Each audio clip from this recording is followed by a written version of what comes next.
Ask any adventurer, and they'll know of Verci, a wealthy merchant from South Italy, and his underground treasury, the Money Pit. After getting rich in the weapons trade and earning the title of Merchant of Death, Verci set sail with his fleet to find the legendary Soul Edge. But during his quest, Verci learned his entire fortune had been lost in the chaos of a war that broke out in Italy. Half crazed, Verci hid what little he had left in the impenetrable Money Pit, located on a small island in the Mediterranean. There he stationed a grotesque guardian, who silently and mercilessly disposed of all who entered, quickly becoming the fear of all looters. In recent years, however, a new rumor began to spread among some adventurers. Historic rainfall had caused flooding in the Money Pit, destroying most of its traps. The Guardian had also vanished, leaving the treasure free for the taking.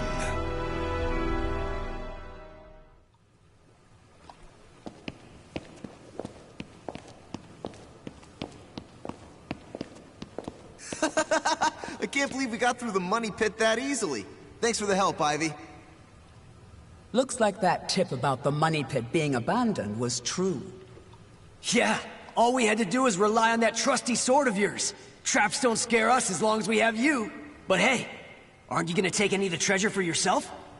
I only care for items related to Soul Edge, and I already have what I wanted. Now I just need to find Verci's notes. Always so serious. You're beautiful and you're strong, so, you know, we could... Huh? What the hell is that?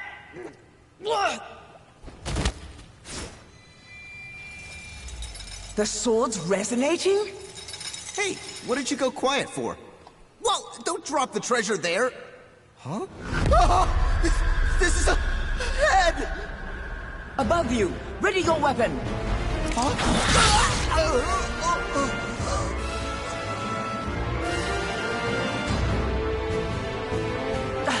I knew this was too good to be true.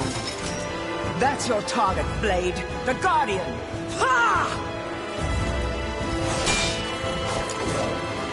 Slice up everything that comes near us, Blade! I missed? Oh no! Ugh, I'm at a disadvantage fighting here! My blade! Show me the way out!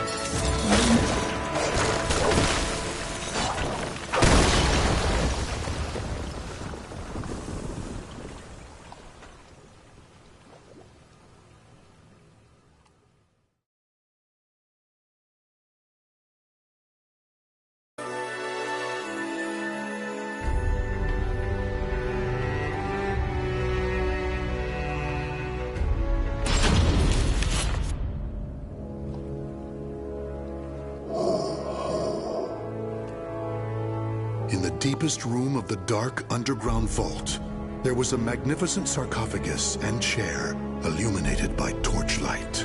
Before it stood a lanky, grotesque man, the Guardian feared by looters, with his head bowed in respect. His name was Voldo, a dark vestige of the talented man who had once served as Verci's right hand. Long years underground had robbed Voldo of his sight and sanity. Before his dead master's sarcophagus, he reported his failures. Voldo deeply regretted the fact that he had left the Money Pit for 3 years in order to find Soul Edge. And although he was completely alone, Voldo heard a familiar voice.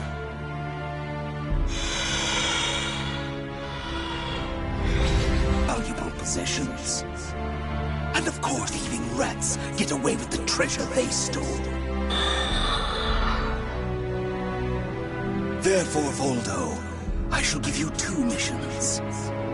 Your first is to track down that woman and acquire all the clues you can concerning Soul Edge. Your second is to reclaim my notes, as well as all the pieces of my collection that were stolen.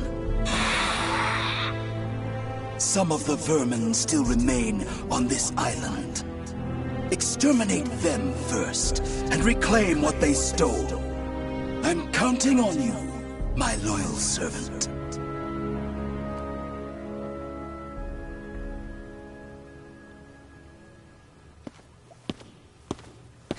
Look at the jewel on this sword! That's really something. Not that I expected any less from Verci's collection. What was that sound? The wind? Ah!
You're finished!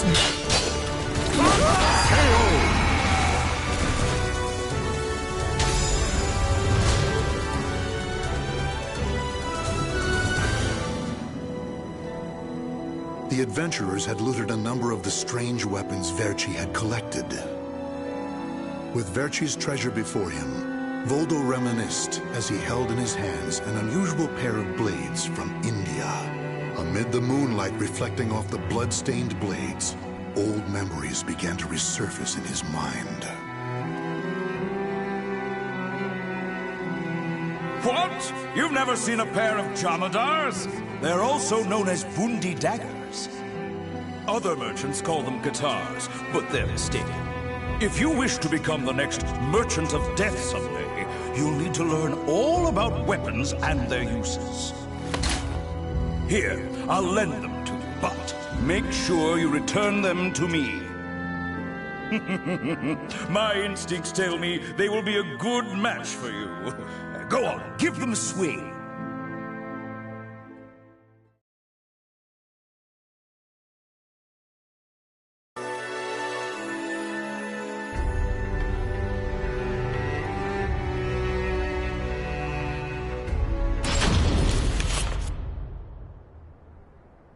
Ivy's scent was fading, but that did little to hinder Voldo.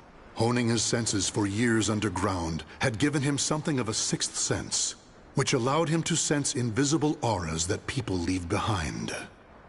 As Voldo moved north, tracking Ivy's unique aura, he continued reclaiming the treasures stolen from his master. Hand it over, Grandpa! Wait, take anything you want but this. Why? Because that one will fetch the highest price? What was that? I just heard footsteps. My leg! What's happening?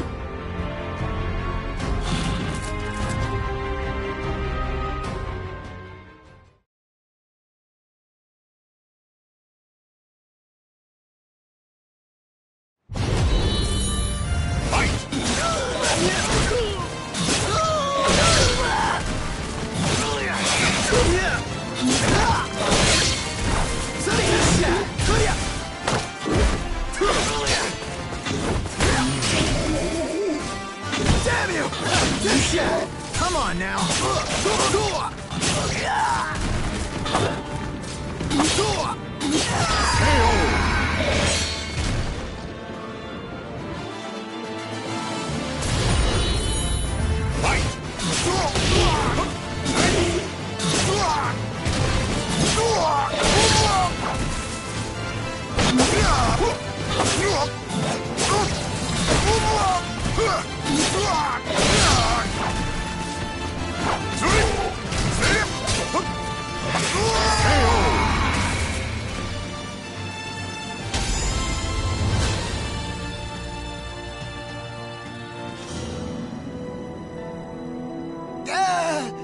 You want this sword? I don't care what kind of monster you are. You'll not have what my brother left to me. The scent of Verci's treasures wafted up from the golden blade that the old merchant cradled. It was the item that launched Verci's quest for the golden treasures of the Orient, prior to his search for Soul Edge. You want to stop looking for Soul Edge? Verci, we just began your search for the golden treasures of the Orient. And now you want to go off looking for a sword that's nothing more than a rumor? You must be mad. You're either a wolf or a sheep, Enrico. It's hunt or be hunted. And only the bold come out on top. Bad enough about this. I'll lead the search for Soul Edge. And you, Voldo, will assist me each step of the way. What? But he's so young. He isn't even family. Wait, Verci!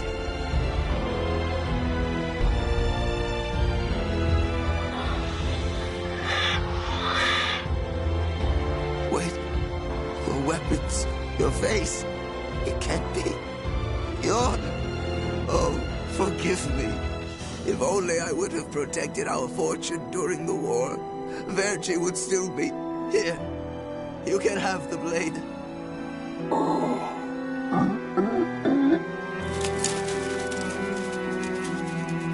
He didn't take the sword.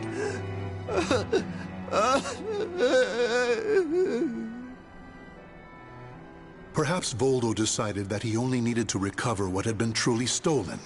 Whatever the case, Voldo soon disappeared, leaving the golden blade with the old merchant.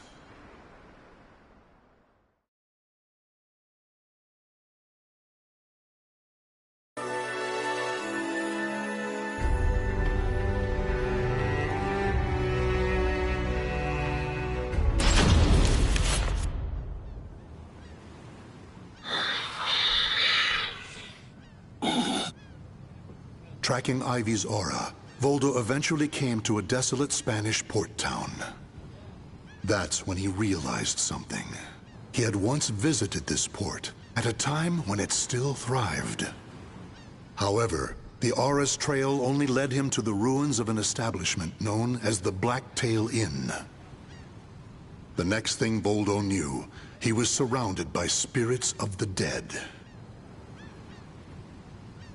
Steal, kill, and steal again.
Cervantes, curse you!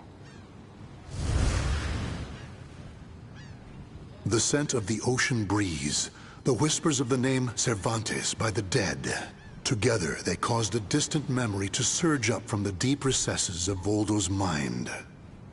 Enlist the help of the notorious pirate Cervantes de Leon in your quest for Soul Edge. A mission to negotiate with a pirate infamous for his cruelty meant almost certain death. Still, Voldo journeyed to Cervantes' haunt, the Blacktail Inn, in order to carry out his duty. So, Verci's offering me 12 Saker cannons, along with this pistol sword you brought. It's certainly a rare item. I see Verci taught you something about the art of appraisal. It's curious, though. If he wanted to ask a favor of me, then why did he not come here in person? Instead, he sent a whelp like you! My. A bullet grazes your cheek, and you don't even blink. Not bad. I've taken a liking to this weapon. 4 top-of-the-line culverin cannons, and 4 falconets. I want Verci to send me the same things he gave to the Spanish Armada. I'll accept the deal, and let you return with good news. It will be good for a little amusement, at least.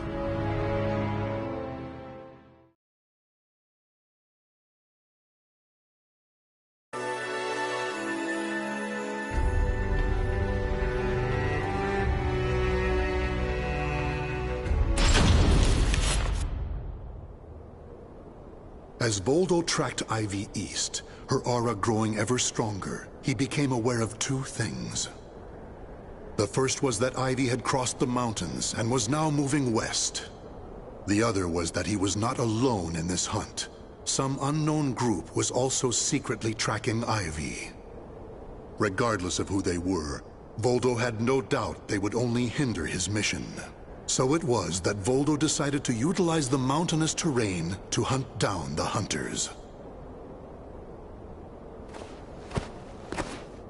The doomed woman with the blood of the cursed sword in her veins. I don't like the idea of being ordered to eliminate a mere woman. And why do we need so many people? Once you see her blade in action, you'll change your mind. Don't worry. I'm ready for whatever happens. But something's off. We should have been engaging the enemy by now. Where's the signal? What the?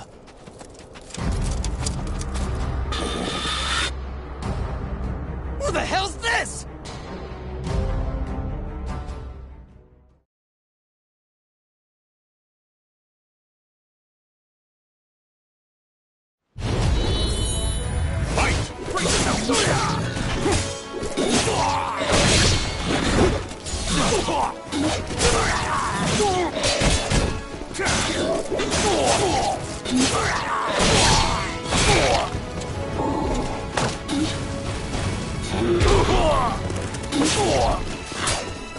Brace yourself!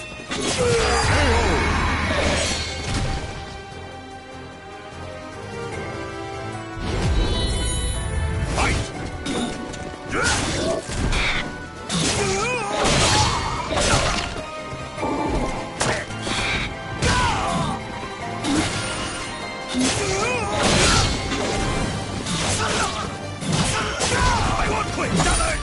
Take this! Damn you!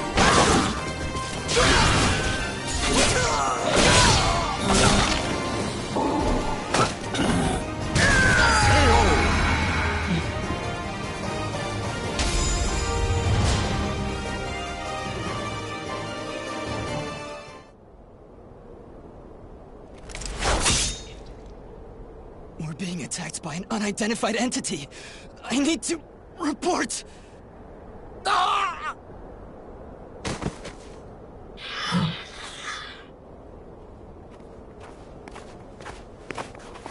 Having fun? Oh, right. I forgot you have no sense of humor. Never thought the day would come when I'd be saved by you. Don't expect me to thank you.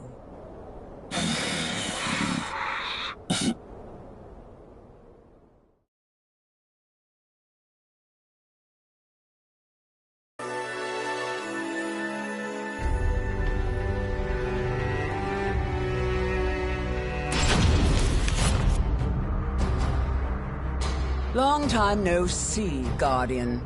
Or should I say, Voldo. I could sense you approaching. I've gained a lot of experience since we last met, you know. I also did a little research. Research on the Merchant of Death and the young man who worked as his shrewd right-hand man. As someone whose life was also ruined by that cursed sword, it's hard not to feel sorry for you.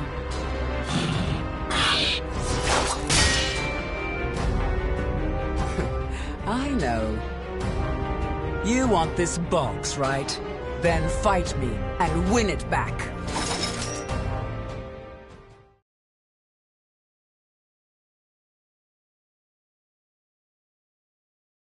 Battle 1. Fight! I see you too, possessed by a spirit.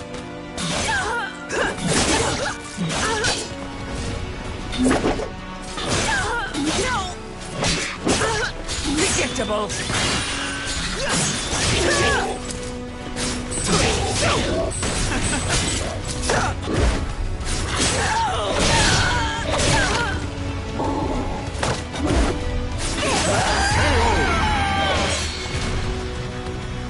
Battle 2. Fight!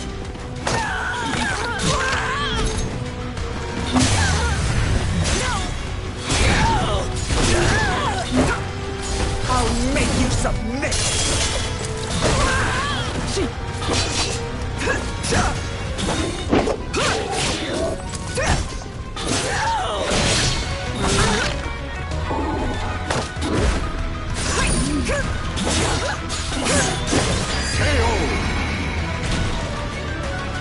Playtime is over! Fight!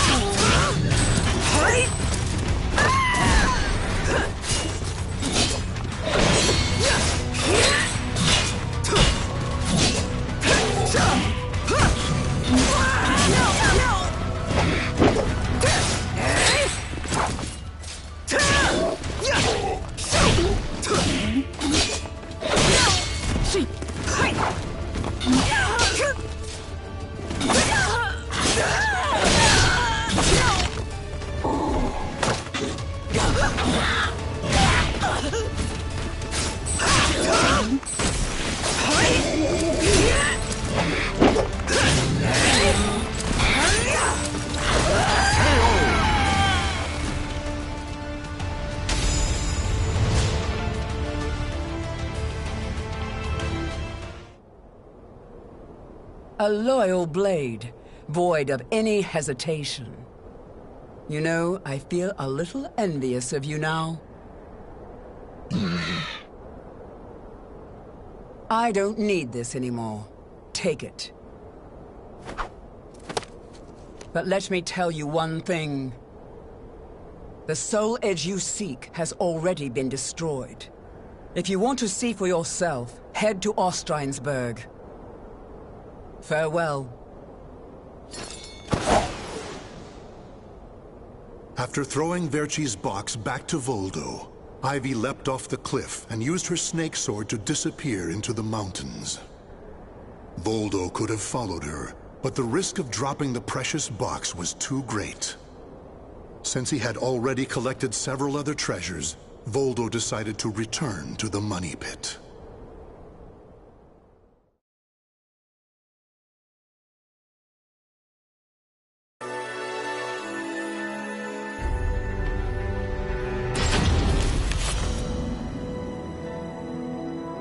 Standing before Verci's sarcophagus once more, Voldo bowed his head and gave his report. Before long, amid an eerie glow, Verci appeared before his loyal servant.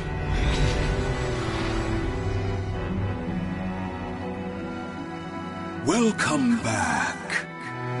You have my thanks for completing both your missions.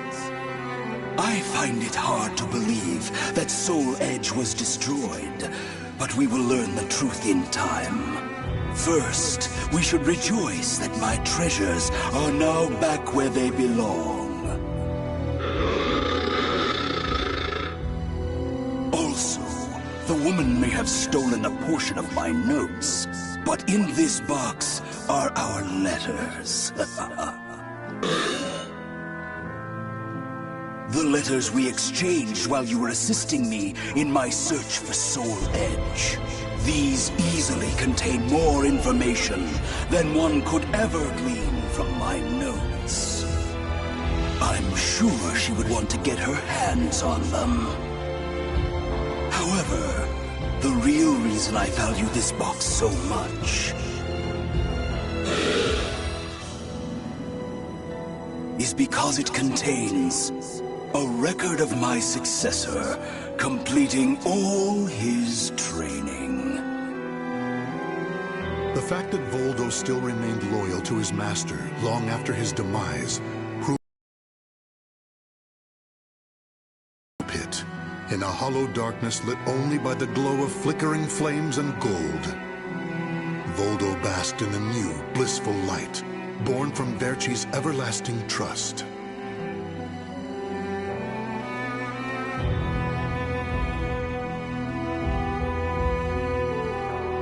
The names of the warriors whose fates were bound to the two swords have been etched into the very fibers of history.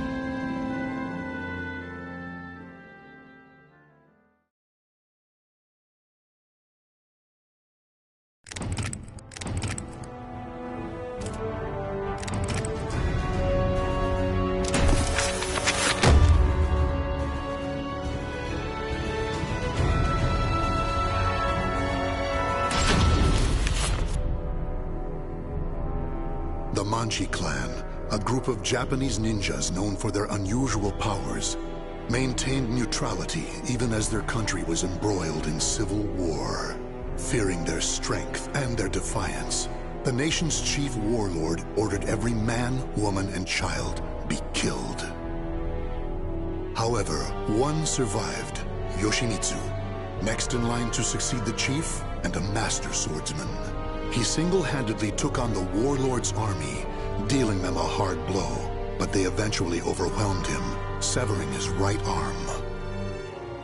Despite the countless pursuers sent after Yoshimitsu, he vanished without a trace. That is until one day, an agent for the warlord received word that Yoshimitsu had been sighted.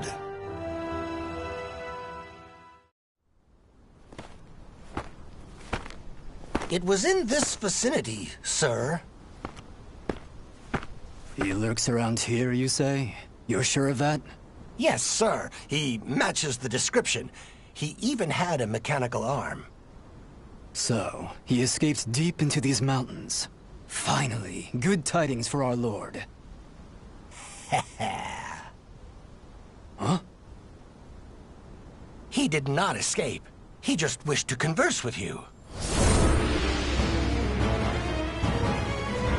Tonight, a demon runs wild. What are you? Are you some kind of monster? It has been a while since I've met such lowly dogs. Is that really you, Yoshimitsu?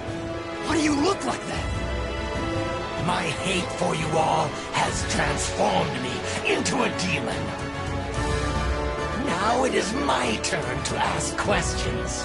They are about the soul edge you seek. You will get nothing from me!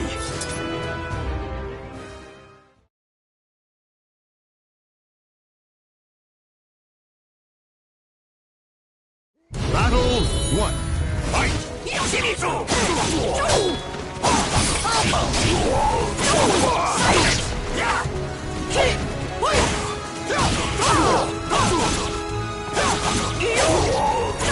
Silence!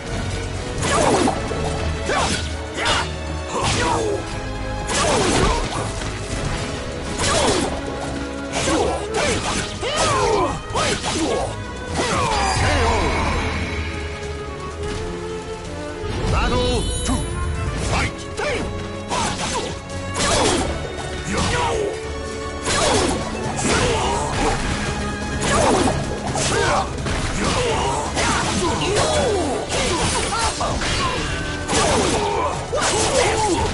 Yoshimitsu!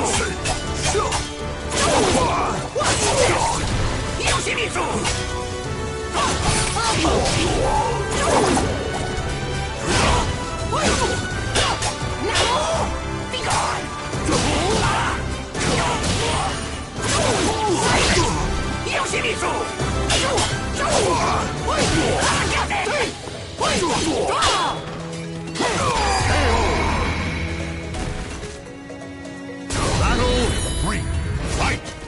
Yoshimitsu! Silence! Hit! Elbow! Silence! Yoshimitsu! From dawn! What's this? Yoshimitsu! Silence!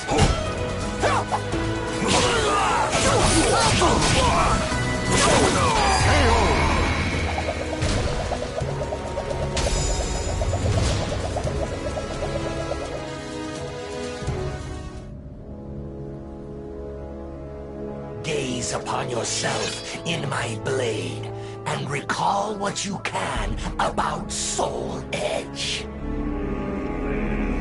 But know this, you cannot lie to a Manji. Manji! Mind reading!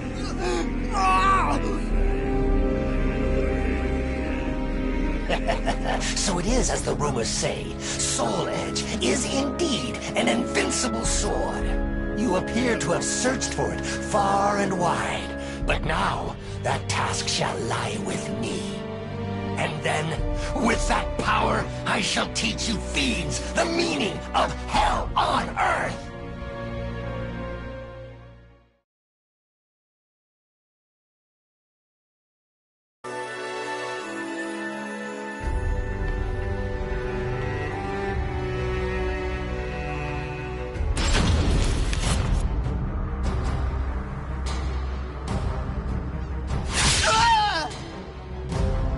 Tell me what you know about that sword. Look at my blade.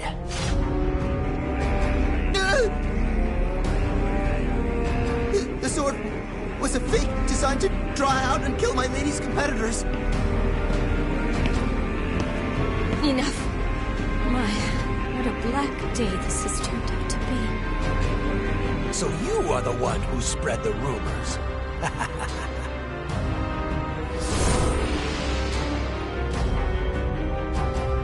Tell me everything you know about the real Soul Edge. What is this monstrous transformation? Deal with him at once!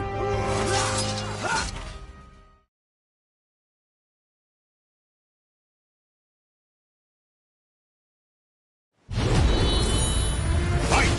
Yoshimitsu! Just die! From dawn! Be gone!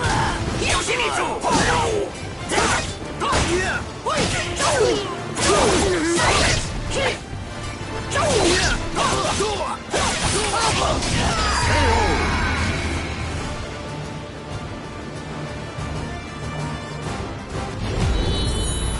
Fight! From dawn!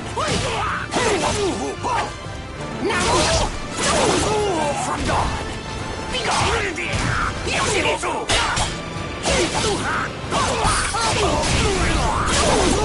From dawn!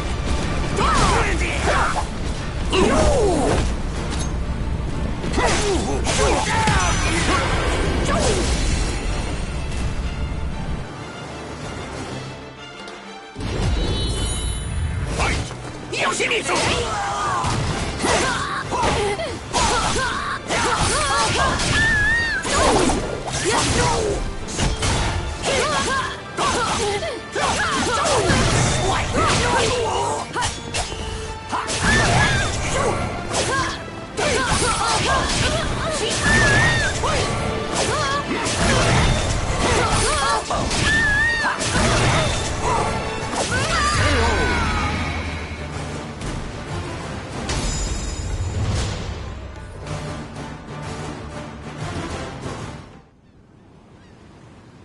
That is everything I know.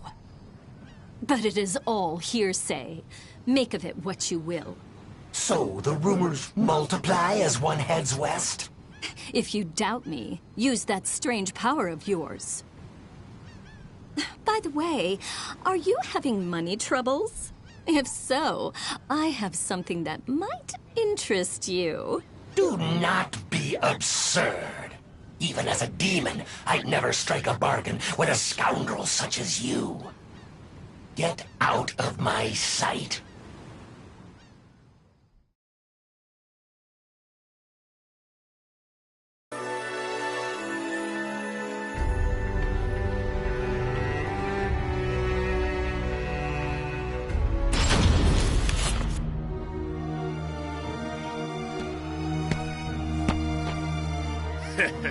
That looks like quite a burden, brother. How about taking a load off? This is the sacred sutra of Buddha himself. A full heart fills not one's belly. Buddha, you say? Ha! There are neither demons nor Buddhas in this world. If he's real, let's see him save your life right now! No! What the? Where'd you come from?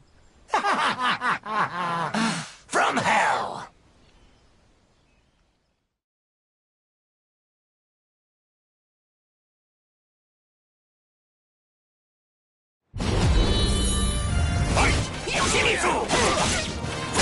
Silence!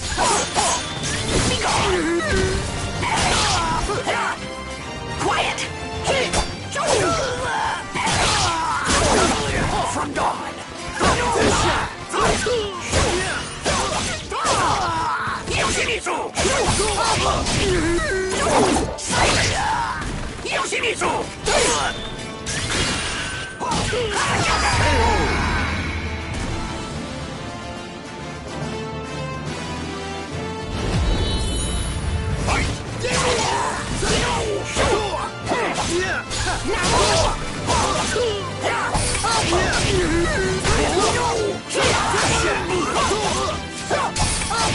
What? Yoshimitsu! Be gone!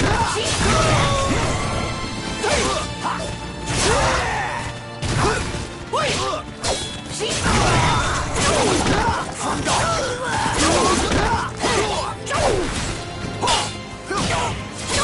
silence! Yoshimitsu! Gotcha!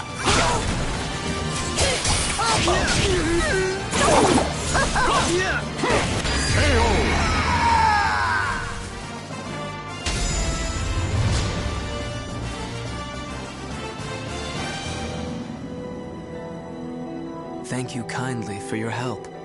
Your swordsmanship and your kindness remind me of a hero from ancient tales. Such nonsense. I merely took pity on one who willingly submits himself to death. Many speak of great intentions, but few are those who act to save others. The feeling of commiseration is the beginning of humanity. You walk a noble path. You know nothing of me. The path I walk is strewn with corpses. Though you now walk a different path, your destination may remain the same. Shiki sokuze kukuso kuze shiki jusogyo shiki yakubu nyoze. I pray your deliverance from doubt is swift.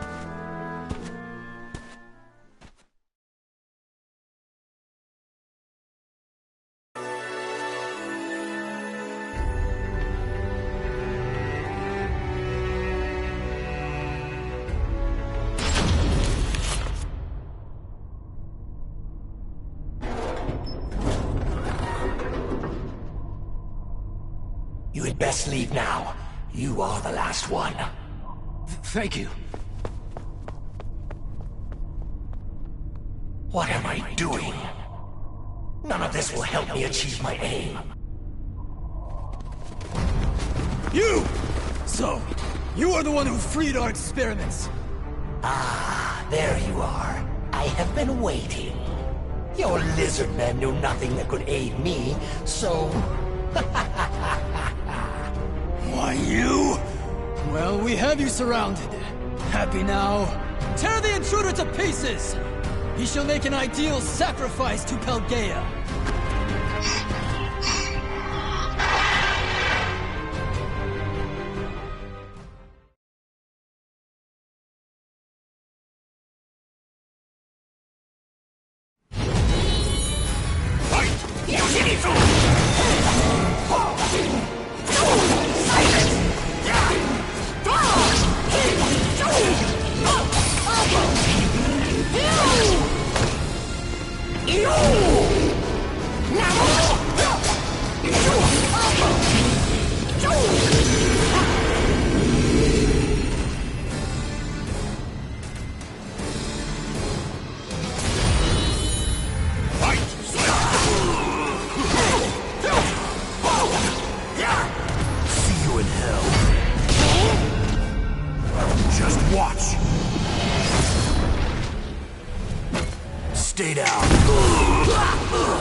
Tell me, who has Soul Edge? They call him Nightmare. The vanguard of High Priest Kunpetku is waiting for an opportunity to strike. Final question. Where is this Nightmare? In Europe. Austrine.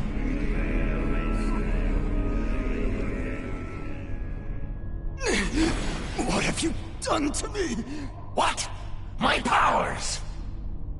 I have failed! Pelgaea! I offer you my body! Death shall be sweet release! My blade is clouded by the evil it has absorbed. Have I overused its power?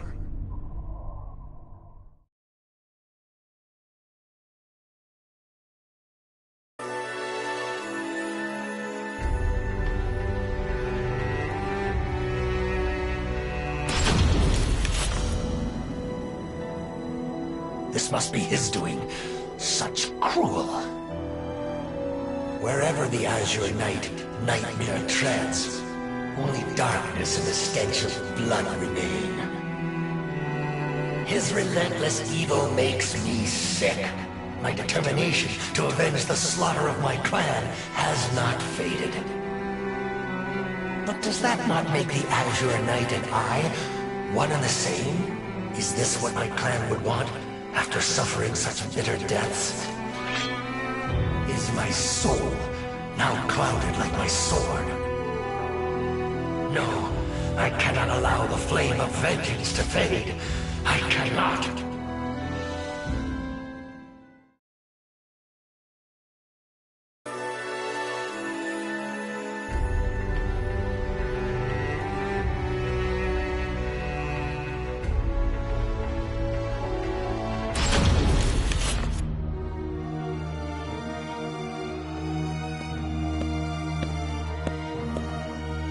The evil aura. It belongs to you, does it not? Did you come here in search of Soul Edge too? Yes, I need to avenge my clan. Young lady, if you know anything about Soul Edge, tell me.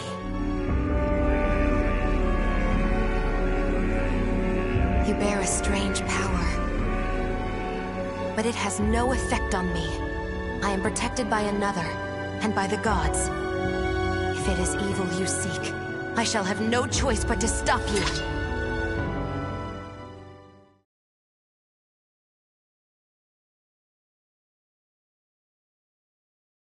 Battle 1. Fight! Pardon me.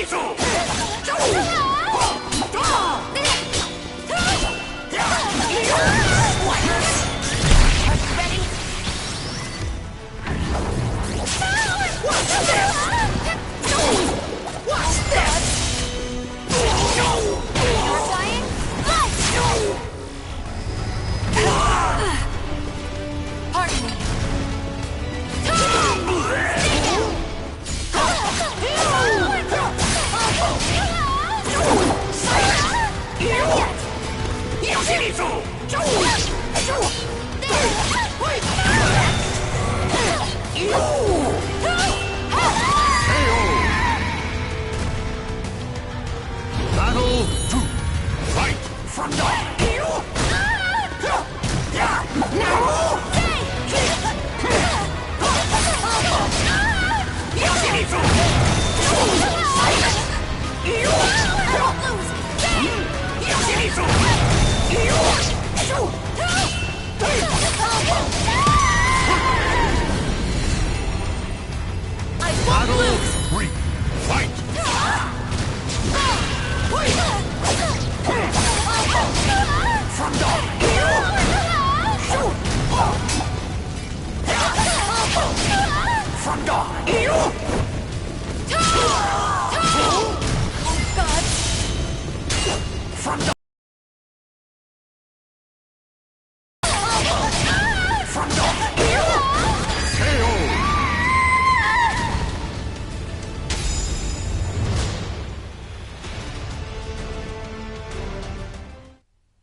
power. However, I sense more to your sword than just anger. There is sadness and confusion. You know how to read minds, too? Even without such power, you can tell much by someone's eyes and their voice. Revenge. Is that what you truly desire? What is it to you? Can you not answer? I am speaking to your soul.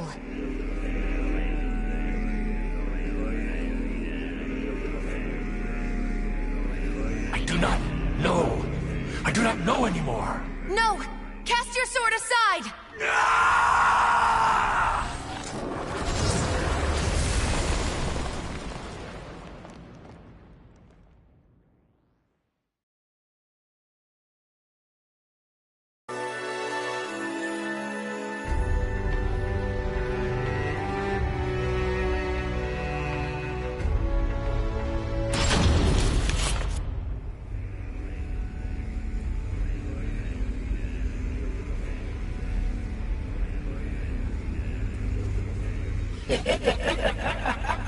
Tonight, the demon runs wild again. Who are you? You wish to know my name? I am the demon of the sword. Hatred is my purpose, and blood sustains me. I see. I know your name. My name is of no importance. I shall take your body and use it to reduce this world to ashes.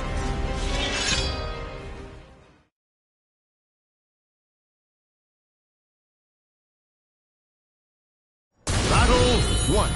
Fight! Here I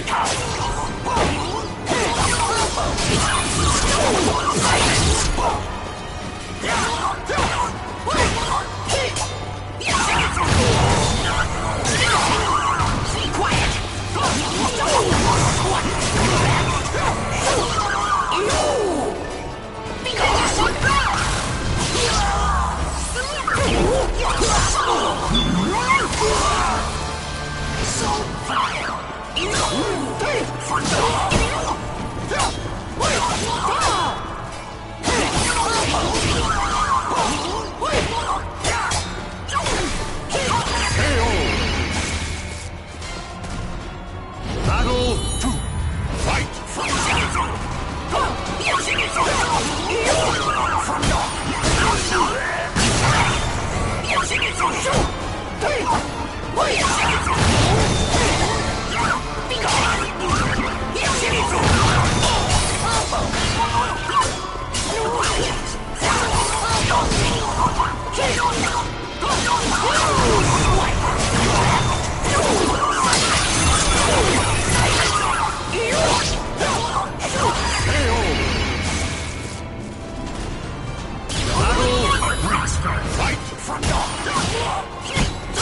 How's this? Bring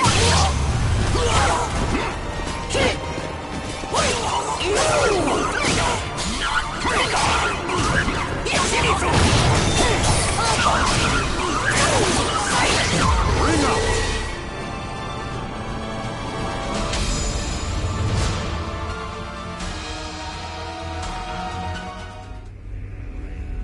Why do you resist? I shall grant you what you desire. Enough. You are not the demon of the sword. You have another path open to you. Your name is Yoshimitsu. Now be silent.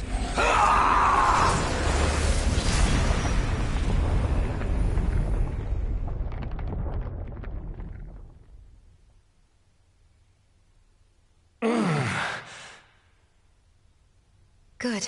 You finally come to. Where am I? Oh, you. I'm in your debt. Do not reproach yourself. No. I was weak. I lost my way. Only the thought of another's death kept me going. But never did I discern what I was becoming. I must walk the path of benevolence and justice. If I protect the weak and crush evil, None shall ever again walk that wicked path I took.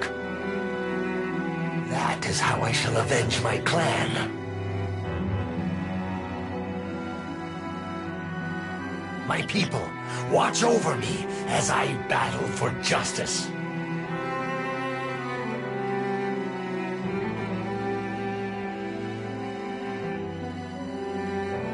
The names of the warriors whose fates were bound to the two swords have been etched into the very fibers of history.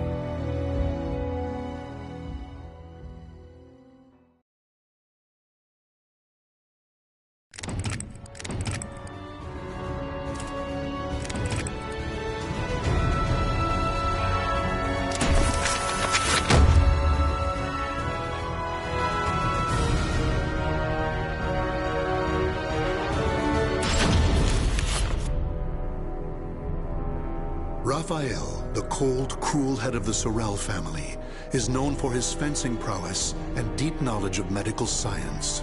Though still young, he has survived numerous plots and venomous political strife to establish his family as part of the ruling elite. However, when the evil seed occurred, a noble that he had backed went violently insane and attempted to kill the king. Seeing this as the perfect opportunity to strike, Raphael's political enemies blamed him for the incident and attacked his Paris home. Betrayed one by those around him, Raphael fled to his birthplace, Rouen, in order to mount a counterattack. Though he arrived safely after shaking off his pursuers, he did not get the welcome he had hoped for.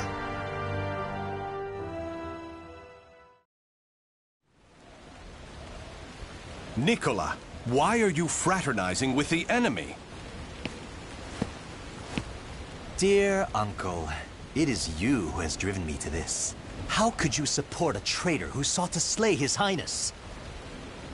You have nowhere left to run, Lord Raphael, former head of the House of Sorel. So even my own flesh and blood would debase themselves to save their own skin. You think by selling me out the same won't happen to you? We are simply doing what you have taught us. Trust no one. Those of no worth must be cast aside, even one's own parents. Such callous teachings are worthy of your fearsome reputation. But no matter. In a few days, your head will be paraded about the streets of Paris.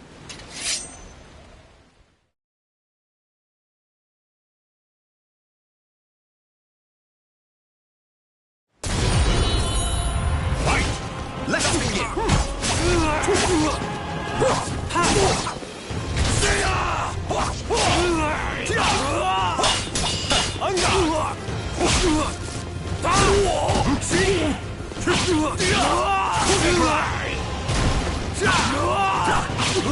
Let us begin!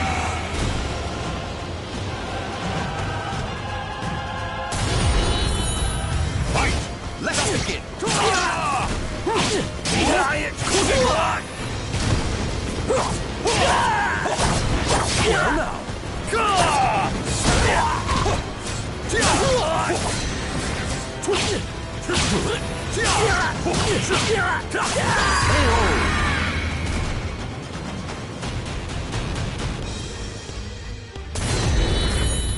Fight!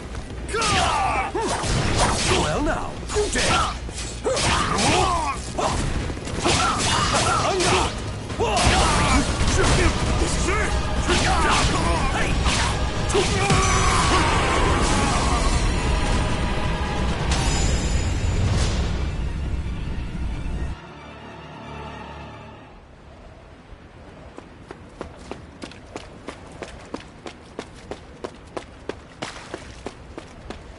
Damn it all. Everything started going wrong that day. The day that great beam of light pierced the sky.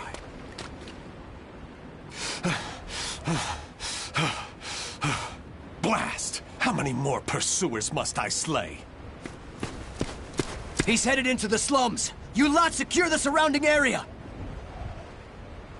I have nothing left. Life is but a series of betrayals. None shall give me a second glance if I look like this.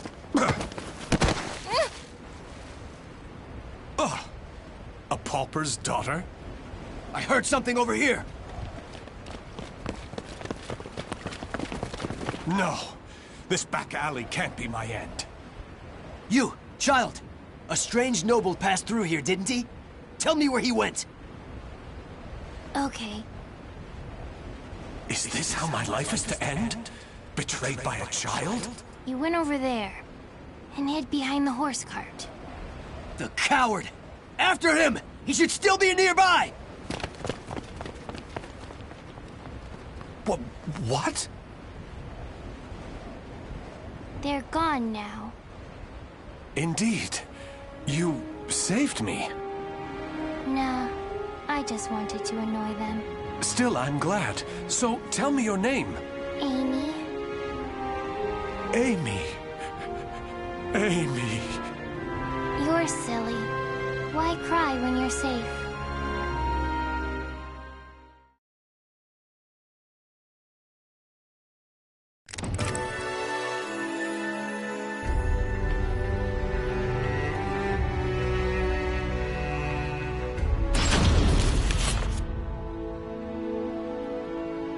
This should do it. Just don't touch the wound. Thanks. Us poor folk never get to see a doctor. Then again, it's not as if we've any reason to live.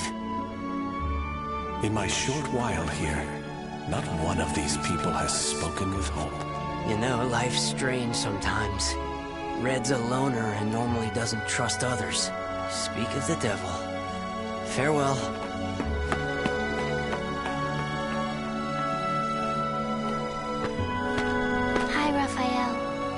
Some bread. It's not much, but here. You're too kind. The money I earned... Oh, no. He left without paying. Dummy. I've been wondering, Amy. Do you not have a family? Don't know. I've always been alone as far back as I can remember. It must be tough for an orphan to fend for herself. Hope only leads to despair. At least when I'm alone, no one can betray me. Right? From a young age, she's never trusted anyone. Just like me. Whether one is rich or poor, life is equally twisted and corrupt. Someone's coming. Hide.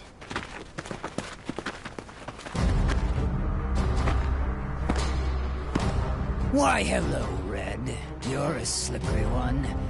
Everyone around here's paid their protection money. Except you. What is it? Have you found yourself another bodyguard? Don't be stupid. I know you've got some vagabond looking after you. How dare you bring trouble to my territory? First, your left leg.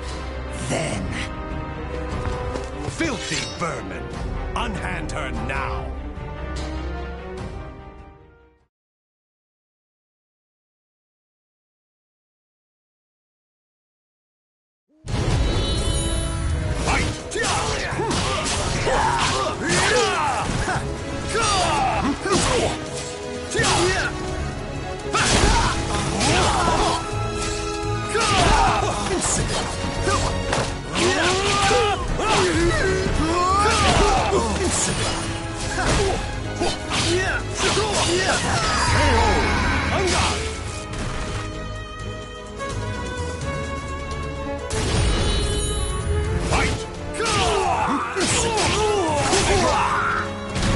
Let us begin! Let us begin!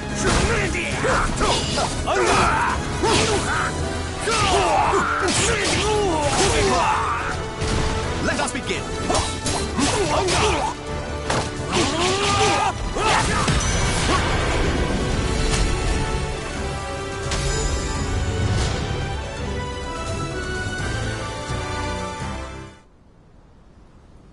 Amy, are you all right? Show me your leg. You didn't need to come out. Getting hit's no big deal. It's normal. No, Amy. It's not. That's not the way the world is. Really? You've given me a future. In return, I must give you the same. Go ahead, if that's what you want.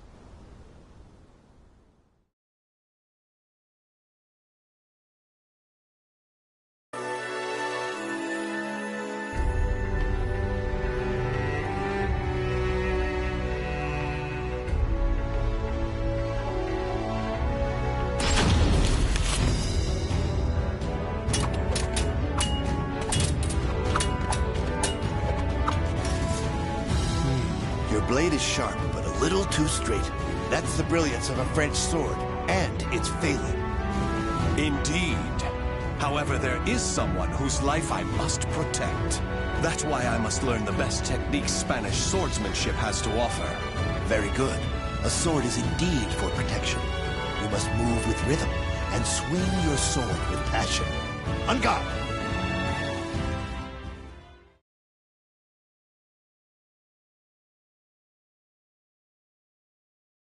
Battle 1. Fight!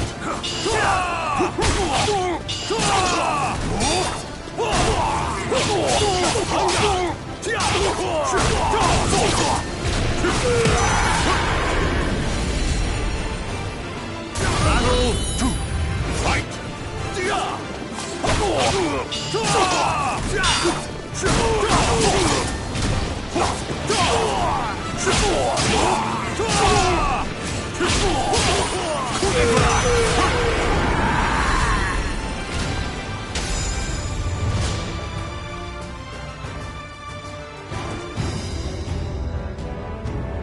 Excellent.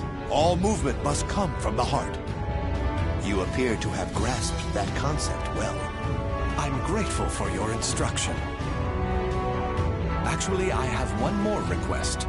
This girl, I'd like her to learn to protect herself.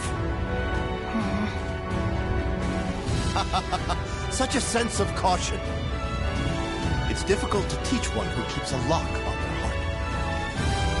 However, I may know someone who can be of assistance. Really? Please introduce us at once. Raphael, you're such a dummy.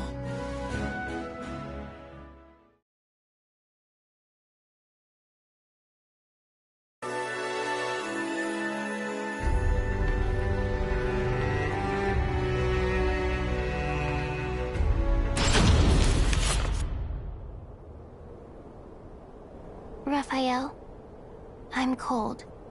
Hold my hand. Sorry, Amy. How's this?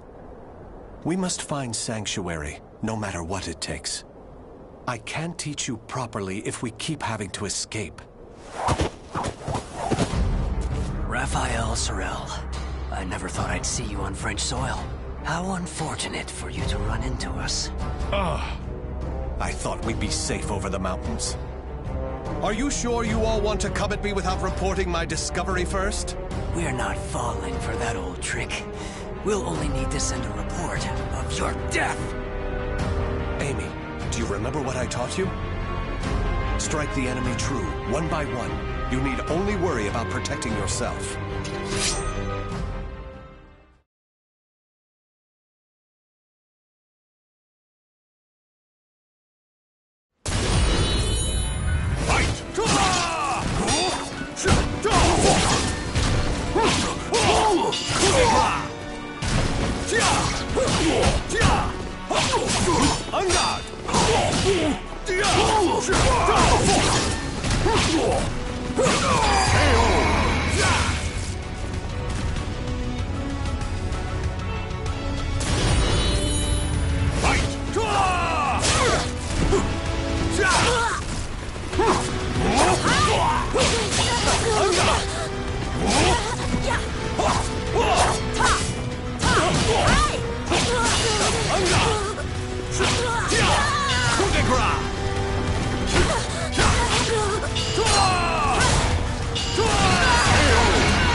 I'm not done!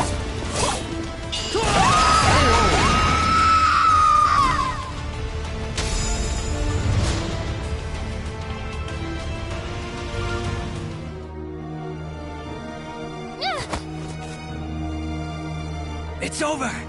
You don't want anything to happen to the girl, do you? Amy!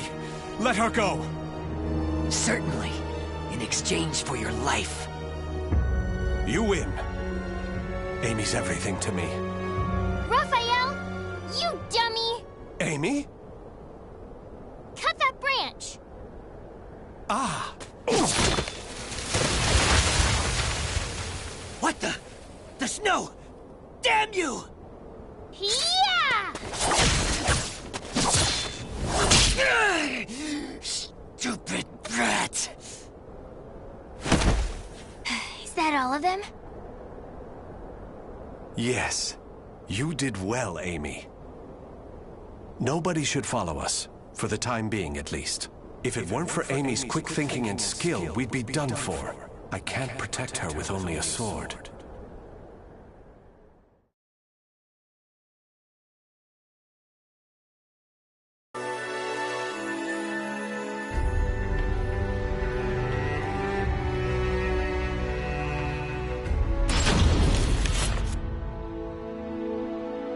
You do too much for me, Raffi. You are supposed to be my guest, yet it is I who remain in your debt. You have allowed 2 strangers into your home, Lord Dumas. I am simply returning your kindness. My servants speak very highly of you, too. You possess great wisdom, quick judgment, and charity. That is why I feel most distressed. Will you not rethink dueling on my behalf? Certainly not, my lord. I am your sword and staff. I merely wish to protect your honor and name while you are ill.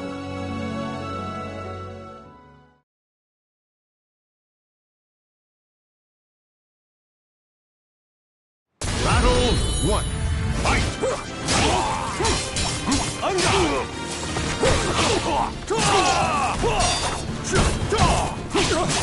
Stop this!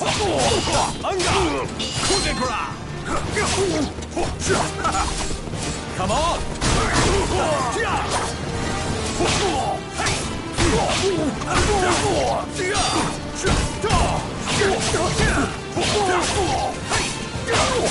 Stop this!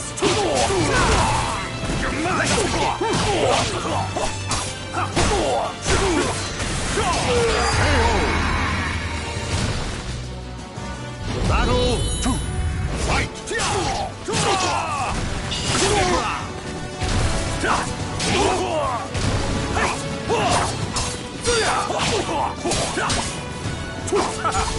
Come on!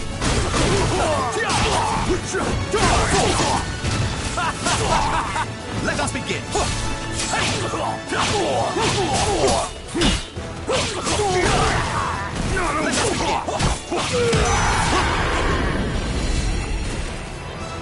Battle 3. Fight!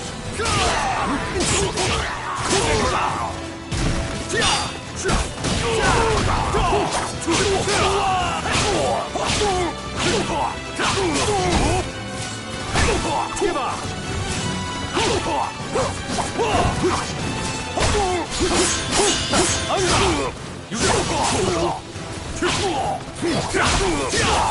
Try to have some dignity.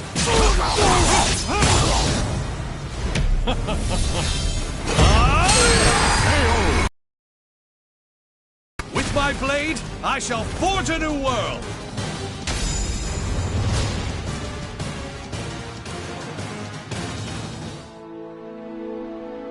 Very good, Raffi.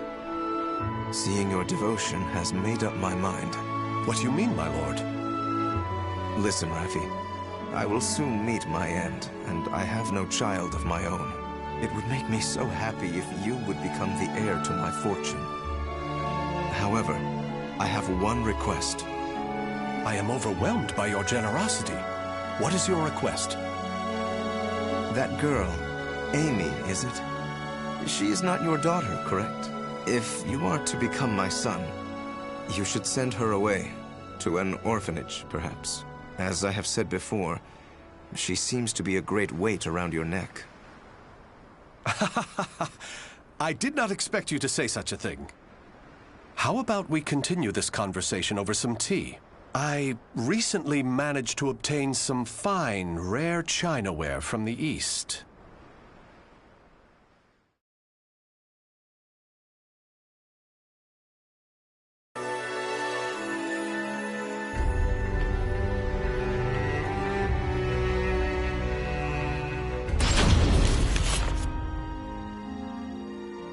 Thank you. How are the lessons going? Very good, young master. The girl will grow into a fine lady. On his return, my lord will be struck dumb in disbelief. Still... Raphael, I think I'm more suited to sword practice. Can't you teach me, like you used to? Amy, you're smart enough to understand.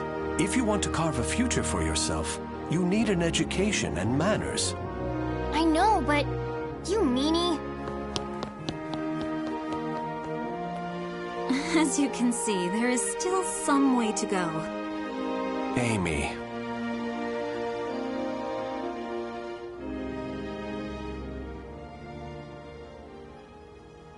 Can I really offer Amy a bright future like this? I came to this reading room looking for answers, but I'm coming up empty-handed. Ample finances, a safe place, a fine education. Despite the freedom this lifestyle offers, it's not enough. This letter. Report on the evil seed. Could it be? There's no mistaking it. This is research on that abominable evil seed. Malfestation?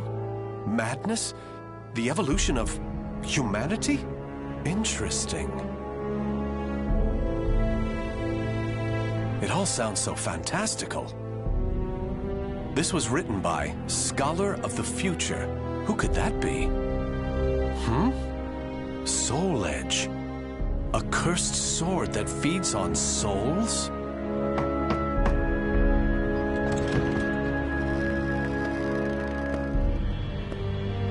Raphael?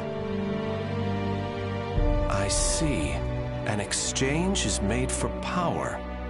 Maybe this sword is the key. What is it, Raphael? Oh, Amy. Why the long face? I was waiting for you to come back. I thought maybe you were mad about earlier.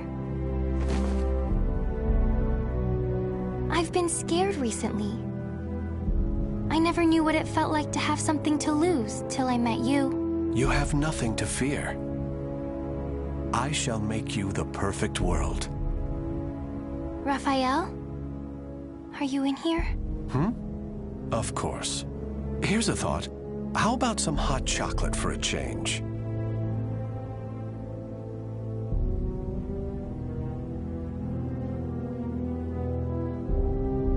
The names of the warriors whose fates were bound to the two swords have been etched into the very fibers of history.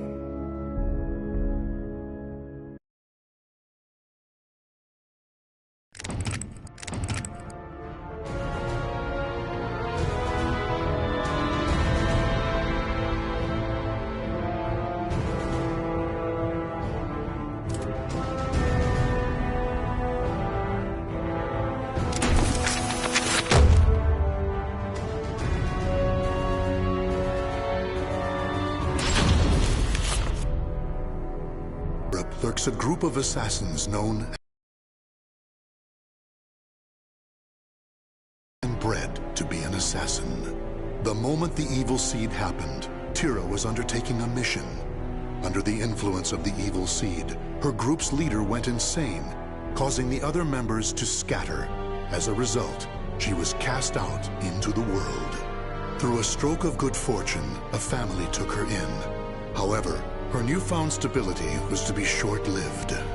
Over the most trivial of things, Tira exploded with rage and ended up killing her entire family.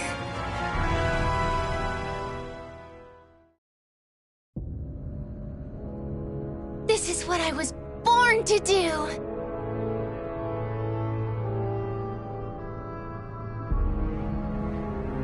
Ah, pure heaven!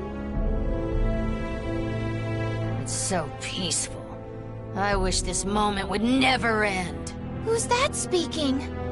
Shut up! Doesn't matter who I am. We need to get out of here. Damn it, I know! We can continue to kill, all by myself.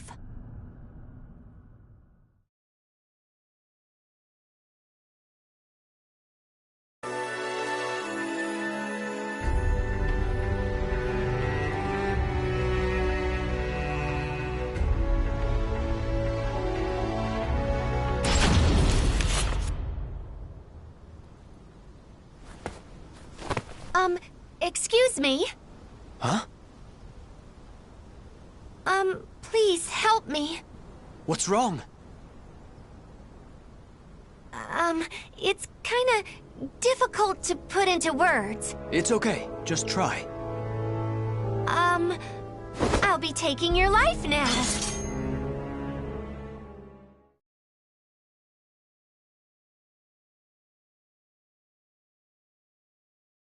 Battle 1. Fight!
This is so much fun! Who cares what you think? Can't you kill without opening your trap? But if we're not careful, we'll draw attention. And it's not just about the actual killing. If you just rush in, then you can't enjoy the expression your victims make.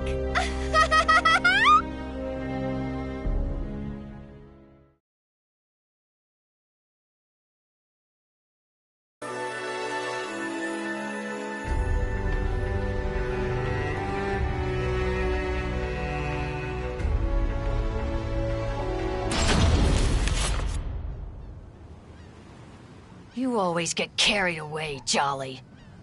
Who needs fancy stuff? All you need to do is crush, slice, and bathe in blood. That's what real killing is about. Who are you? What are you doing here? Oh, pipe down. Can't you see how annoyed I am?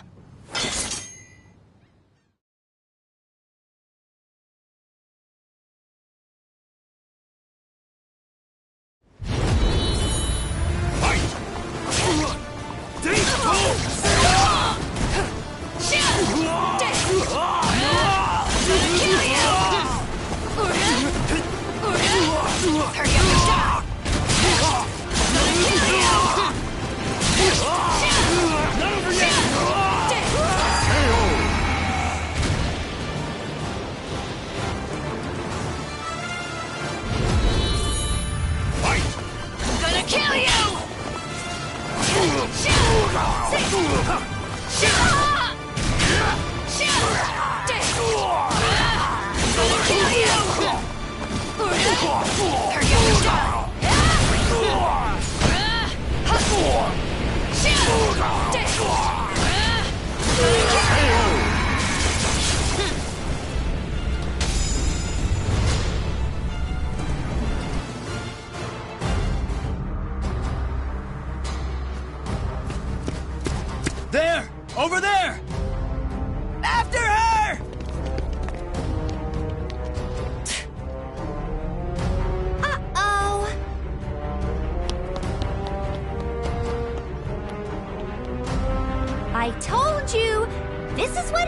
when you go over the top. We need to plan things out. Who cares? This is how I do things.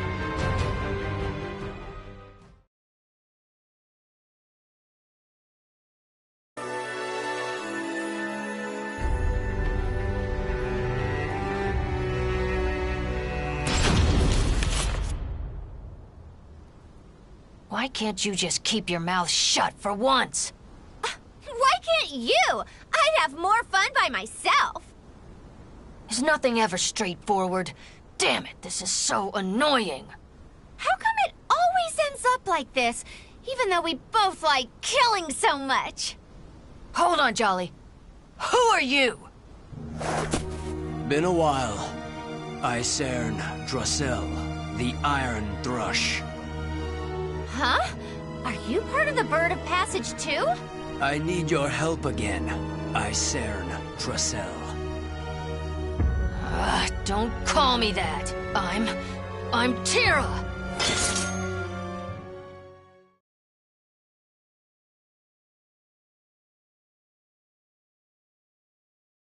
Battle 1. Fight!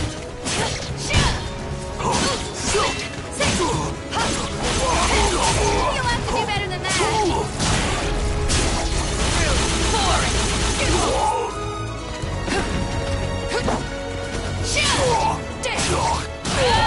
Gotta kill you! I wish it was just me.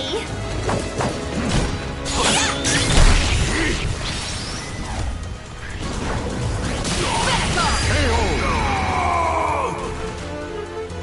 Battle 2. Fight!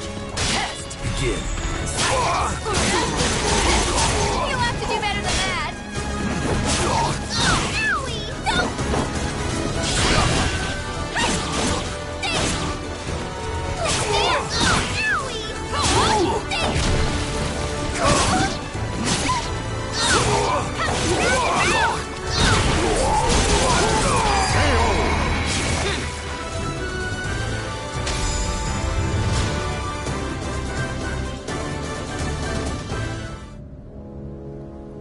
Are you stupid or something?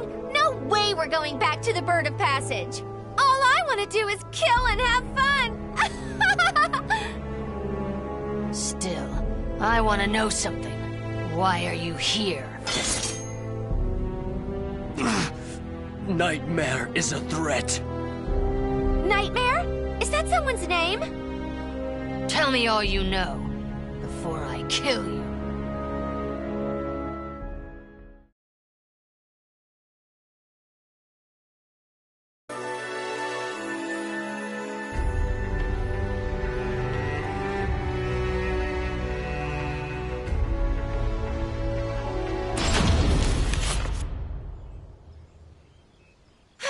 Where's Nightmare? Just look at all this death. Such ruthless, wanton slaughter. I've got goosebumps. I wonder what Nightmare's like. I want to see him now. We're getting closer. We've gotta be. That means some silly flies are gonna start buzzing around. Did you really think you could escape, Icern Drossel? I have been ordered to kill you if you refuse to come back to us. Kill us? Just you try it. You heard her!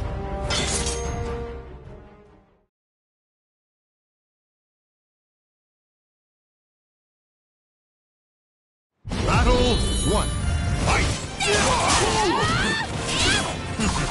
Not a chance!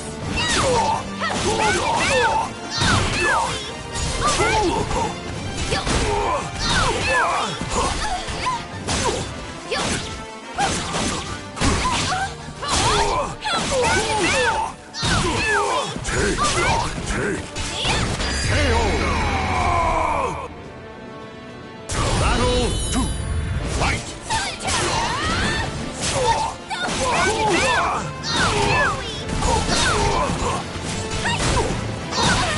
This is your grave.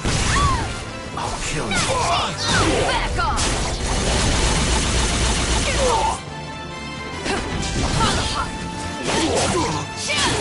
Dead! Kill you! Listen up!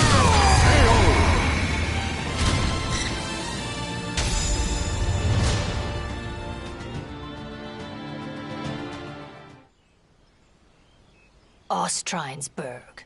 So that's where Nightmare is. As long as the Bird of Passage or anyone stays out of my way, it's time to meet Nightmare. Woo! This is where it starts to get good!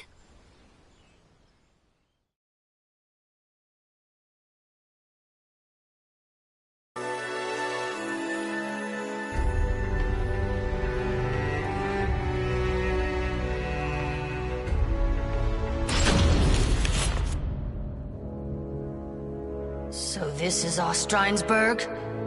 But there's no sign of the Azure Knight anywhere.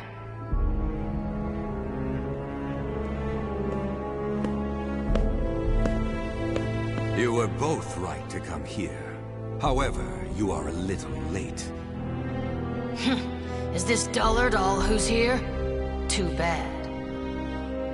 I shall tell you all you need to know. If I deem you worthy, of course.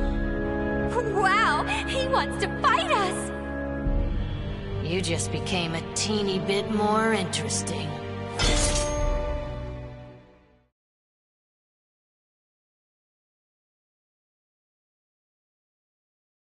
Battle 1. Fight! Well, let's begin.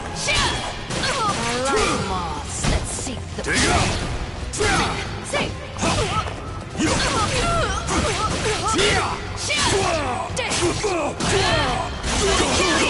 Listen up!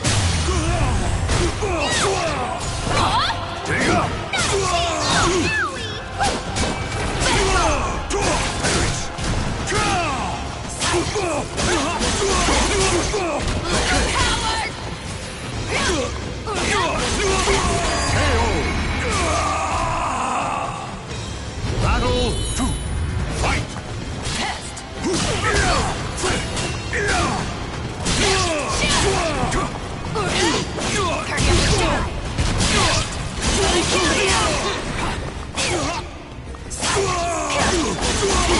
I wish it was just me.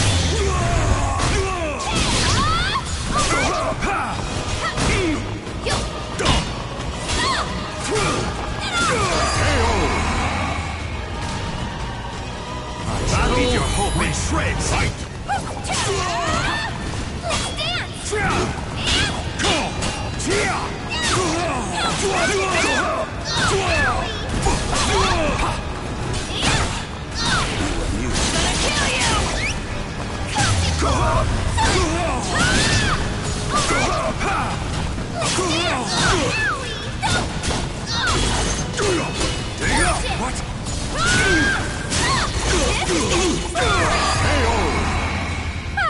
You're all talk.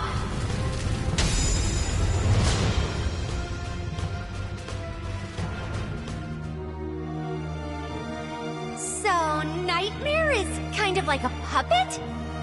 And he really killed so many people? All is done because Soul Edge, the cursed sword, wills it, desires it.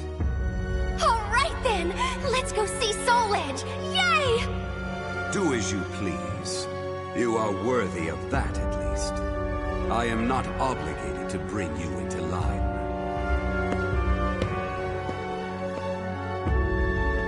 What was his problem? That was a rather boring fight.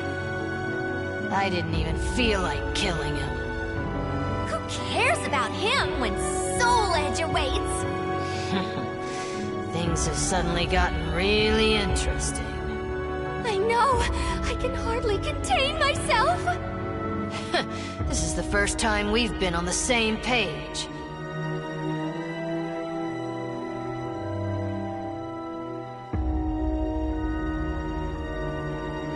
The names of the warriors whose fates were bound to the two swords have been etched into the very fibers of history.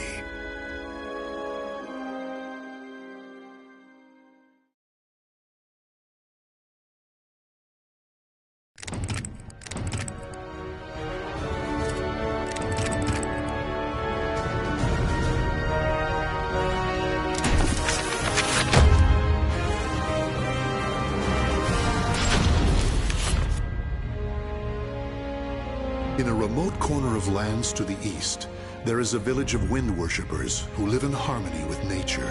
Talum was born into a family of shamans and raised as the last priestess of the winds amid the encroaching Western civilization that threatened their way of life. Due to her great sensitivity to the spirit world, Talum was heavily affected by the evil seed and nearly died. As time passed, Westerners began to visit her village, and one happened to bring with him a certain metal shard. The elders who saw this vitality charm instantly realized it was dangerous, for it was a shard of the cursed sword, Soul Edge.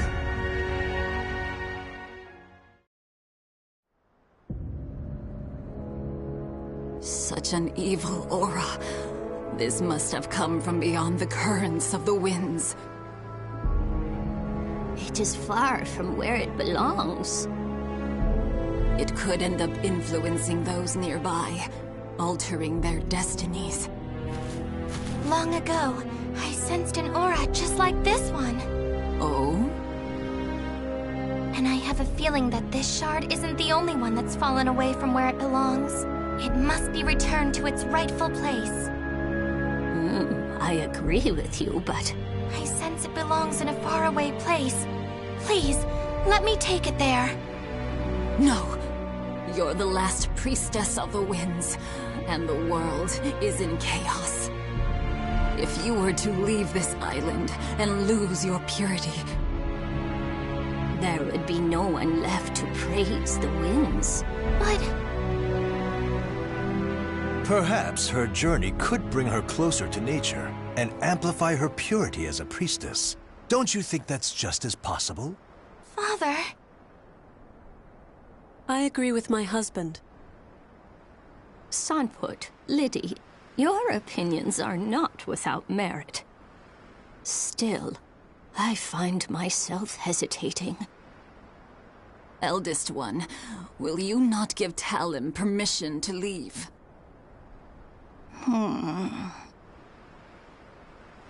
Elder Kalana. Talum, think about what your name truly means.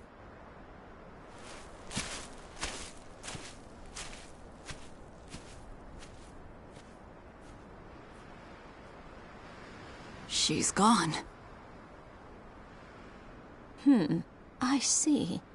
Talum, you'll have to wait a bit longer until you get official permission. Okay. The eldest one is not as sharp as she once was, you know. Oh, listen to the pot call the kettle black. You said it.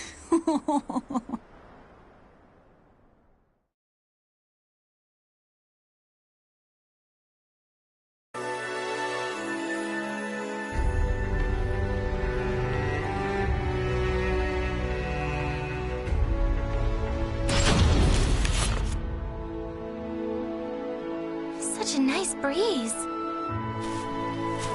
Indeed. Once you've finished your sword practice, you should hike to the mountaintop. Great idea. Now, let's review your lesson once more. Are you ready, Talon? Yes!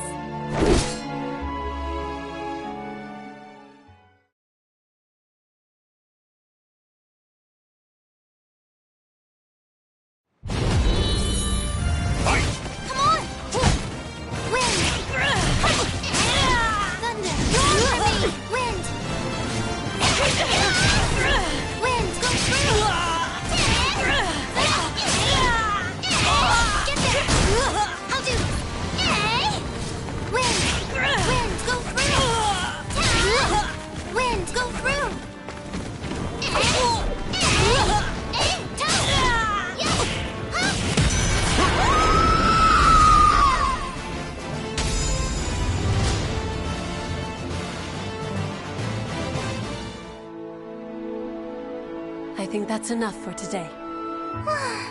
Thank you so much for your help. Talum. Is Talum here? Yes. Unfortunately, we have a problem. The amulet. I can't find it anywhere. What? Not even my divination techniques can locate it. Did you happen to sense anything? Now that you mention it, I can't sense it anywhere. Where could it have gone? I doubt this is simply some mischievous trick. Perhaps a foreigner carried it off. Perhaps we should be thankful it's gone now. No, there's no telling what evils it may brew in the future. We can't relax until it's returned to its rightful place. However... Huh? Don't worry, everyone. I'll find it. Oh, truly? Talim's determined. We don't need to worry.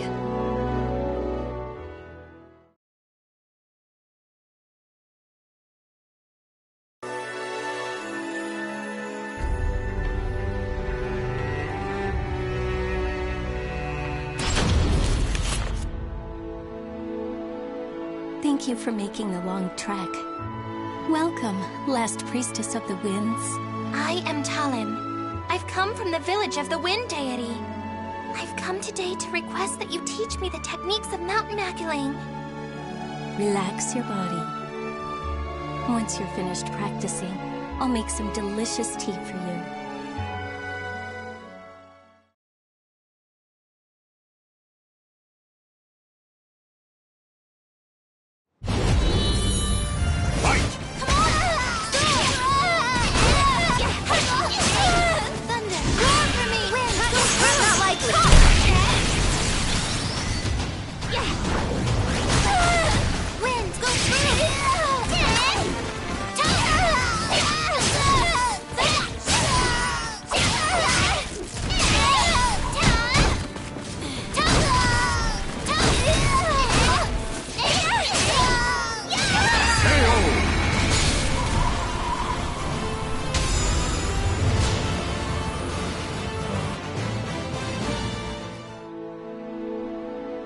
I've never seen a child who is as beloved by the spirits as you.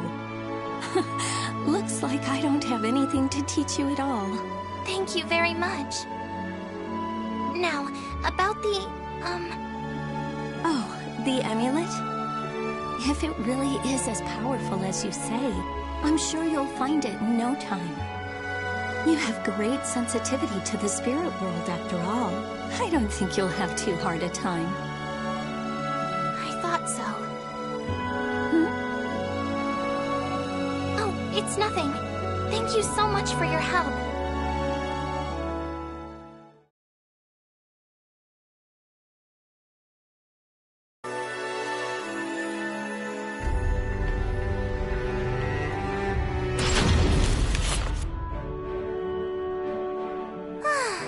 I finally found it.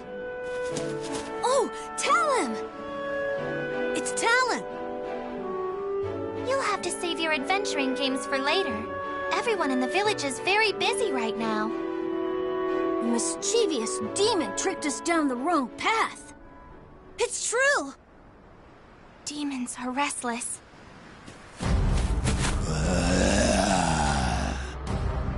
Whoa! I'm scared!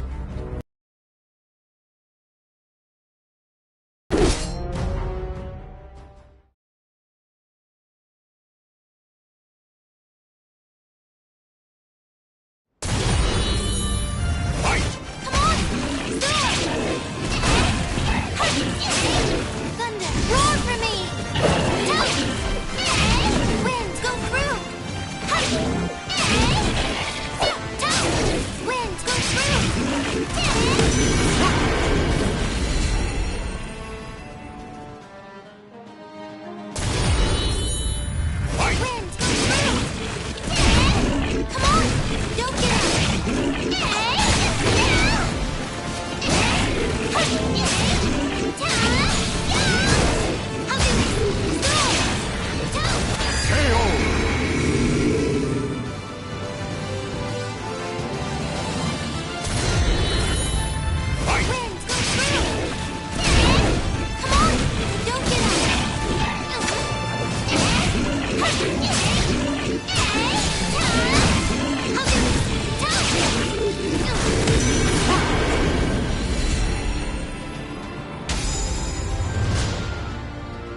Hey, tell him. Were the demons getting restless because of that amulet? No, I think they're just agitated by all the foreigners around these days. Hey, can the foreigners see the demons too? No. Creatures of the spirit world can only be seen by those who are pure.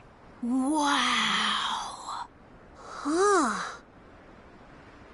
Come on, let's go.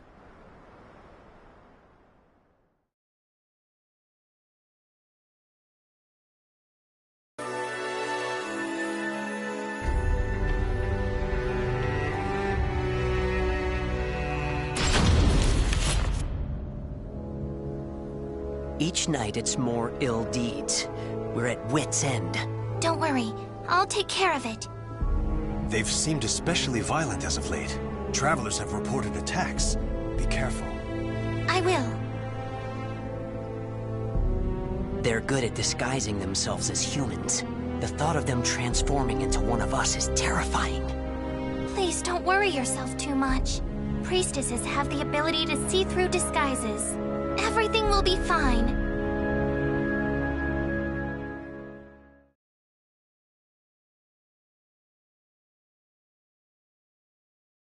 Battle 1. Fight! Wind, go through! Come on! Don't get away!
Get a little forceful, but you should be okay for now. I knew we could count on a priestess from the village of the Wind Deity. Thank you very much. I'm sorry that there's no way for us to repay you. We've no idea where the amulet is. It's okay. I'm just glad I could help. Now, if you'll excuse me.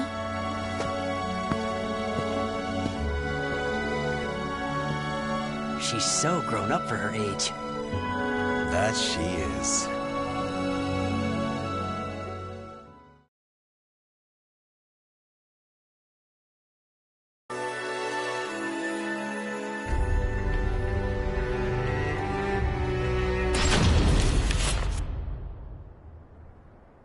Eldest one.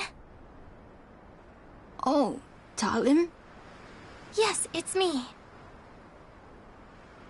What a fine breeze.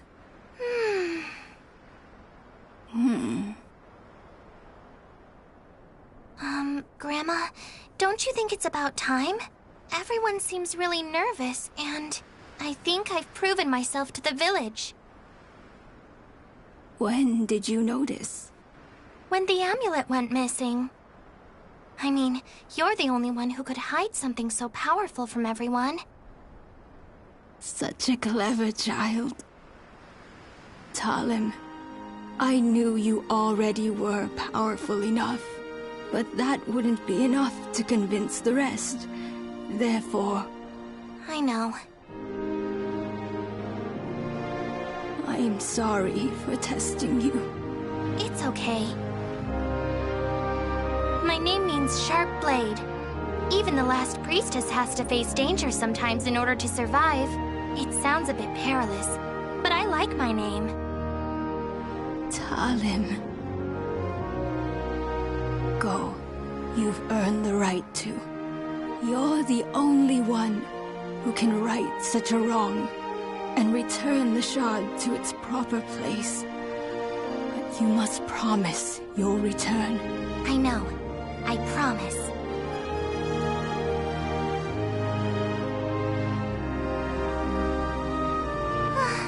Such a nice breeze. As long as I have the wind, I won't feel lonely no matter where I may go. Grandma, fellow villagers, see you soon.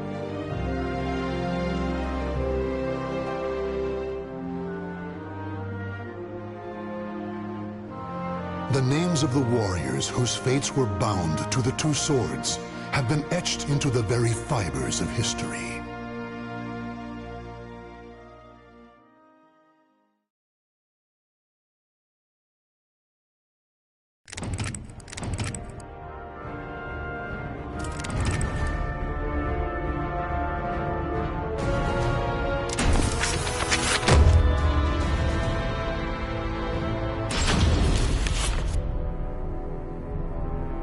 Across all history, the truly strong remain shrouded deep in darkness, hidden from society.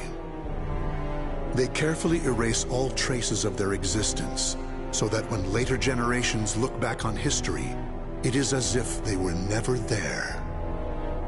But sometimes, even the most perfect plans to erase one's tracks leave unexpected loose ends. This tome was one of those loose ends, left behind in charred ruins. What secrets lie within?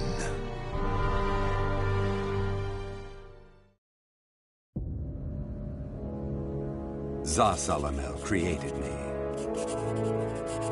A banal way to begin a tome, but writing down one's own history in a book is strange enough to begin with. I began writing this as an indulgent pastime, so I may as well enjoy myself.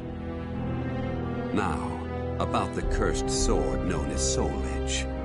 I intend to record its secrets in this very tome. However, I must exercise caution. A fitting end awaits all who seek the cursed sword. Some may laugh and call this an exaggeration. Should anyone who has held that sword ever read this tome, though, I'm certain they'll agree with me. The origin of Soul Edge is a mystery. Legend says it was once an ordinary sword, void of any. But after fighting on countless battlefields, it gathered a great deal of negative power, until a curse fell upon it.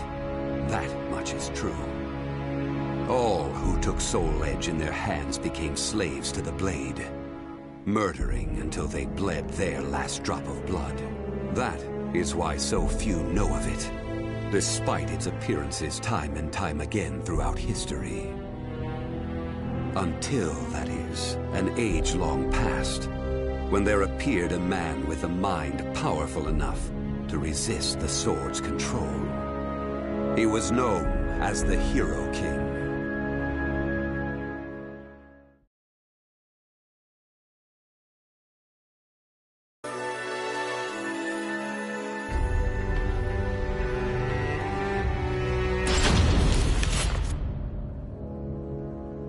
In that ancient age, great change came only through war. Thus, controlling Soul Edge meant ruling the world.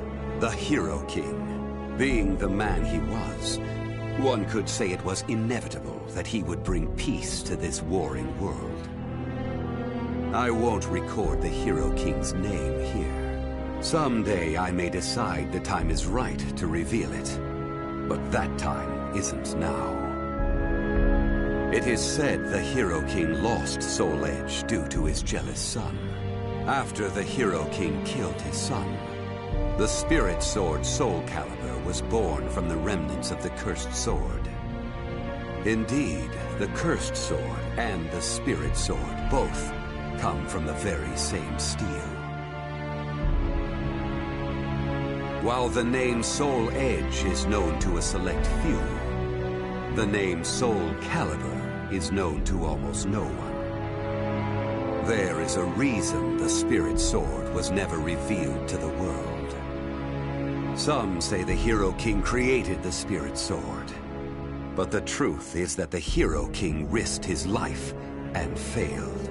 Those who would carry on the dead king's wish and perfect Soul Calibur were to come later.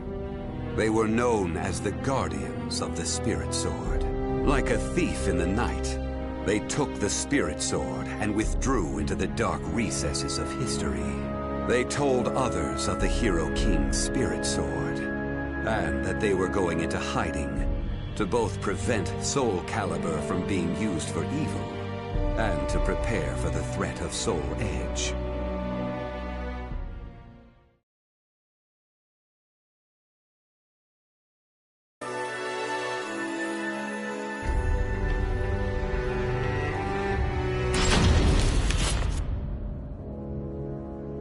The Guardians of the Spirit Sword only entrust Soul Calibur to a select few. One recent example was a king from medieval Europe. Born in Britain, the king used the Spirit Sword to rule a large swath of Europe. I'm skeptical as to whether the king ever truly existed, but assuming the tales are true, he was somehow connected with the Guardians of the Spirit Sword, from whom he received the blade. Also, it would be reasonable to assume the king fought with the one who possessed the cursed sword and won. After the king's death, though, no one knows what happened to the Spirit Sword. Perhaps we should assume it eventually found its way back to the Guardians of the Spirit Sword. But it should be noted that their power had dwindled greatly by that time. At the same time, there were those who awaited the second coming of the king. On the eve of the king's passing, a loyal knight set forth to find the Spirit Sword and restore the crown. That was the start of the secret society known as the Aval Organization. They hid themselves well for a considerably long period of time. Not even I learned of their inner workings until quite recently. Sworn to the late king, the Aval Organization sought the Spirit Sword and secretly assassinated all whom they deemed outsiders, those who were aligned with the Cursed Sword or did harm to humankind. A deeper look, however, reveals there was some unrest hidden below the organization's seemingly unshakable exterior.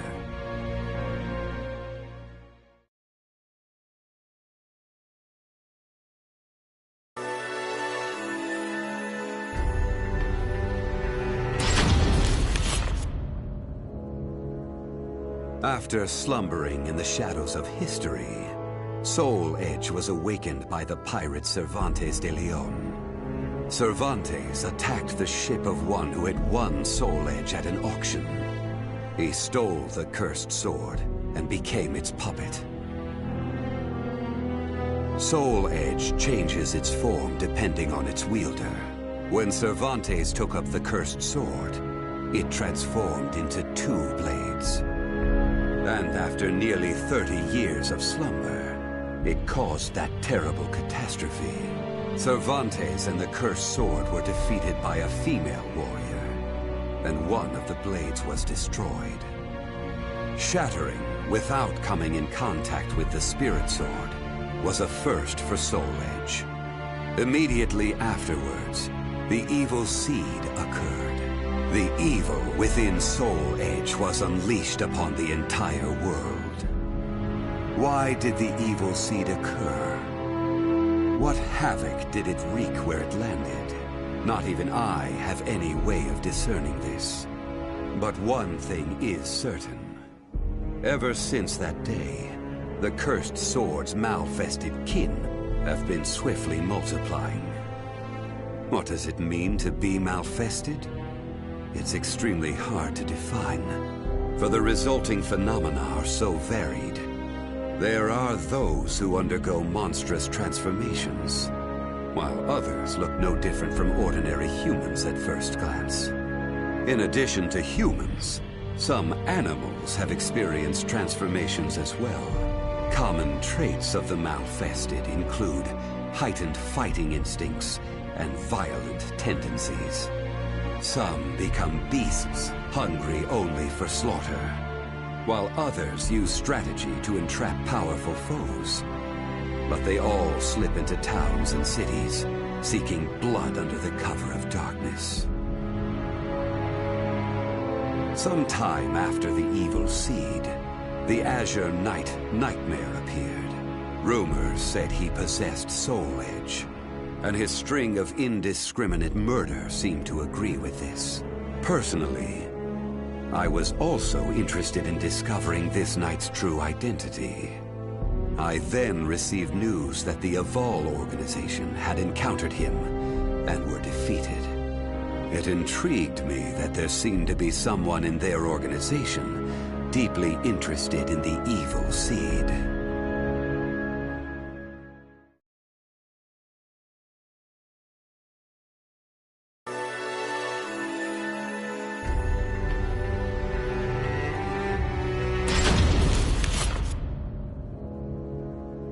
While Soul Edge has appeared constantly throughout history, Soul Calibur's whereabouts are still shrouded in mystery. In time, I lost interest and gave up trying to search for any traces of it. But after resuming my search later, I found that it had been taken to a temple in the east at some point. With it were taken a staff able to absorb all manner of energy, and a mirror capable of purifying evil. These sacred treasures were used to create Soul Calibur and amplify its power. No one knows what had happened to the Guardians of the Spirit Sword, but they must have met with ruin, losing the Spirit Sword and their other treasures. As for the temple, it later became Ling Sheng Su, a famous martial arts dojo that worshipped the Spirit Sword and the other weapons as the Three Sacred Treasures. But now the Spirit Sword is no longer there. The evil seed deeply affected Ling Sheng Su, and most likely caused it to attract evil energy. Its martial arts students were soon overcome by madness and battle lust, and ended up killing each other. The temple fell in a single night. Therefore, no one knows what happened to the Spirit Sword. Only one student of Ling Sheng Su survived. While the survivor didn't possess Soul Calibur, there was clearly merit in looking into him. What powers did he possess? What could he accomplish? I was deeply intrigued.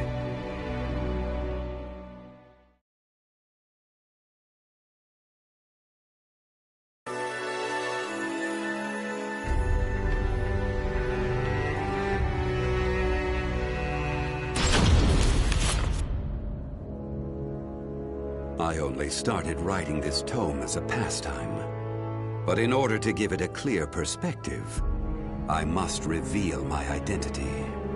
I was once one of the Guardians of the Spirit Sword. The precepts of the Guardians were very strict, one of which stated no Guardian may ever touch Soul Calibur. But in my younger days, I failed to properly suppress my urges. When the others discovered my designs, they broke my arms and banished me. Amid my despair, I searched for a way to survive. What I discovered was the art of reincarnation. After a long period of training, I mastered the secrets contained within this lost wisdom. I reincarnated myself over and over again, and became an entity that could transcend generations. At first, I didn't realize the price I would have to pay for eternal life. For every time I reincarnated, I experienced the pain of death. It felt like my soul was being crushed. It is hard to put such pain and suffering in words. Indeed, I hadn't managed to completely escape death.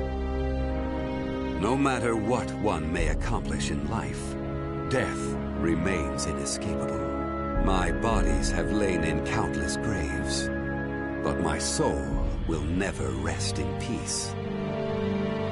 So it was that I came to yearn for the final eternal death I could never have. And such desire began to corrupt my everlasting life. Gradually, I began to seek out death itself.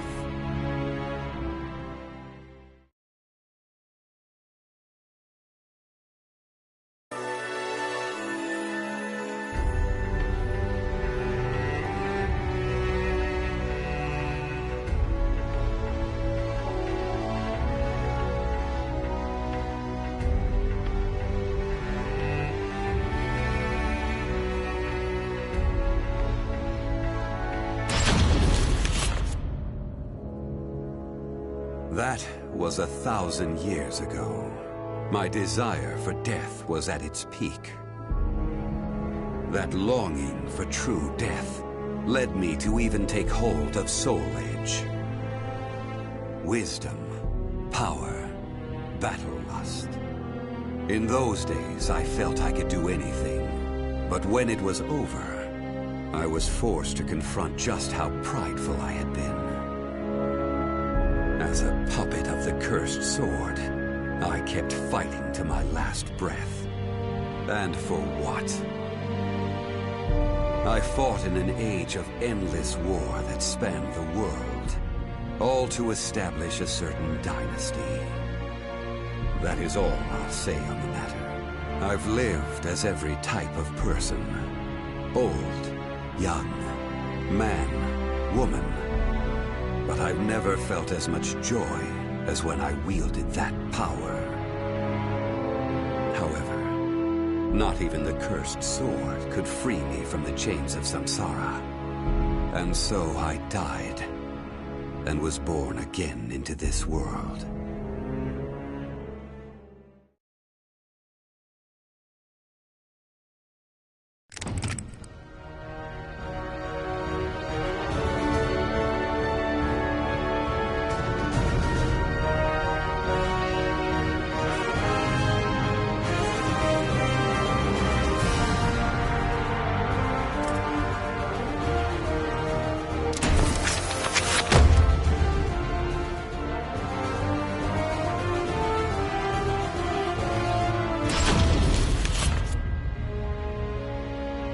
Witchers are known as warriors with unusual powers, the slayers of monsters and fiends, and eliminators of other forms of devilry.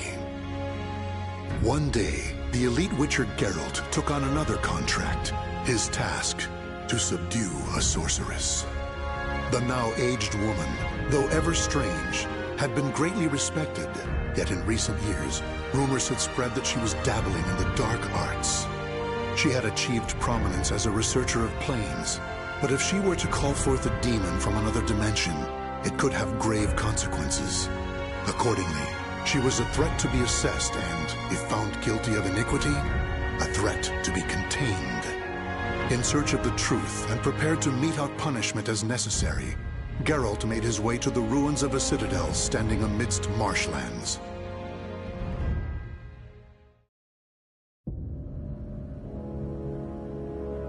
So, that's why I'm here. To check if these suspicions, accusations even, are true. See these demons you've summoned, and if you have, to stop you, punish you. That's the contract. Tell me, Witcher, do you know what I've studied all these years? The magic, the skill? Planes, passages between them. Heard you're an expert. Pretty tricky for someone working on their own, gotta admit. And you? Do you also label me a heretic? No. Don't Don't get me wrong. Got no reason to suspect you of anything, yet. Just want to talk. My greatest wish was to access a different plane. Right. Got that much, I think. But that is not to say I ever wished to commune with, let alone summon demons and spirits from other worlds.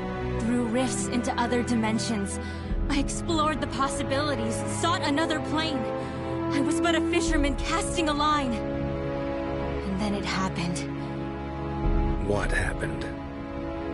A response. A strong one from something powerful in a place altogether elsewhere. Bold you are, Witcher, even to venture here. If you wish to see if my studies deal with demons, why, have yourself a gander! What is this?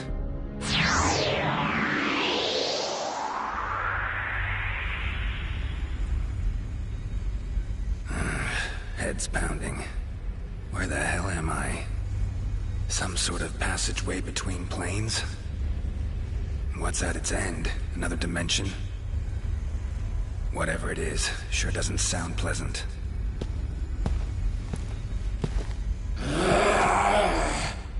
Huh? Don't try me. Really not in the mood.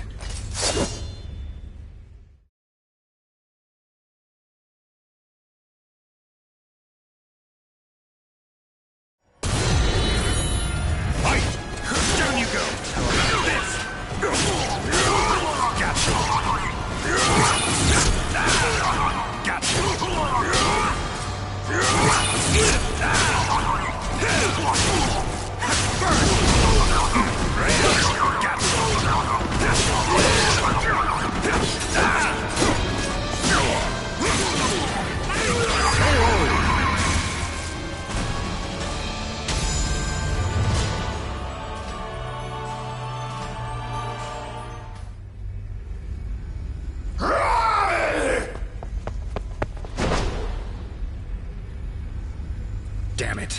Got away. No ordinary beast, that. Good to know my silver sword works, though. Medallion won't be much use. Got too much to sense here. Huh?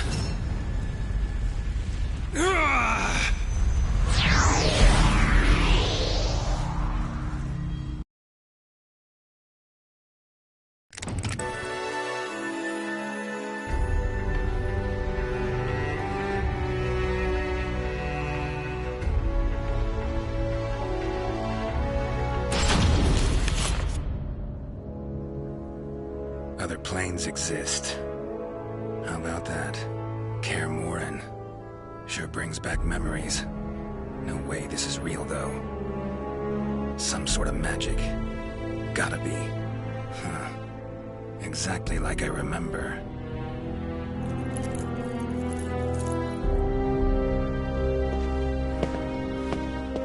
You appear to be from a foreign land. Or am I mistaken? Something strange about you. Let me guess. Sorcerer? Some may call me that. However, I have mastered the use of weapons. Place seems full of people just looking for trouble.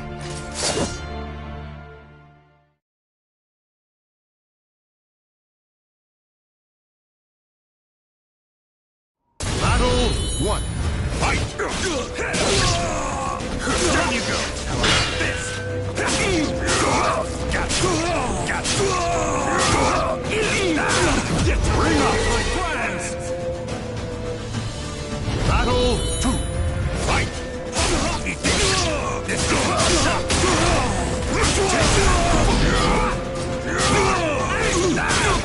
bring up scheme!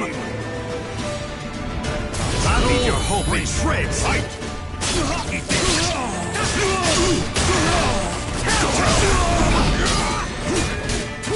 What? Over here!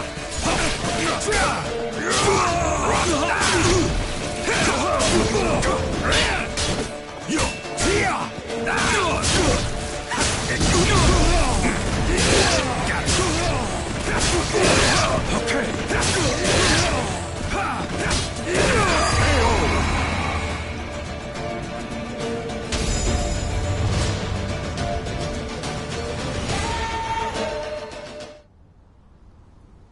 Interesting. Now I see what power you hold. It appears my plans will have to change a bit. To think it would be possible to travel between worlds. Fascinating. Someone sent me here. I'll be sure to tell her how you feel. Long as I actually make it back to my own world, that is. Forgive my discourtesy. Pleasant journey, stranger.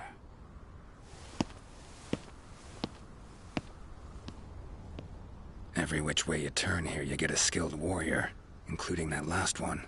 Could get in some good practice. No, got things to tend to. Pressing matters.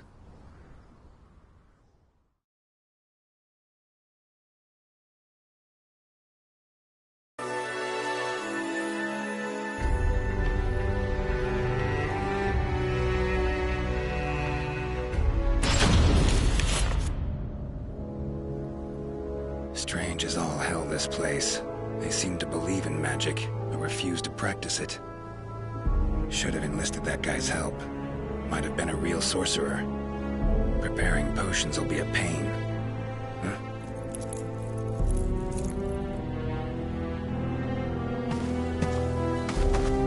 There you are!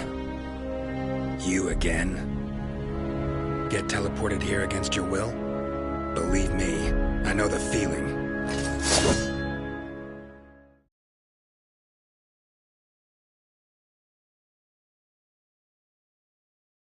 Battle 1. Fight! No chance! Take this! Get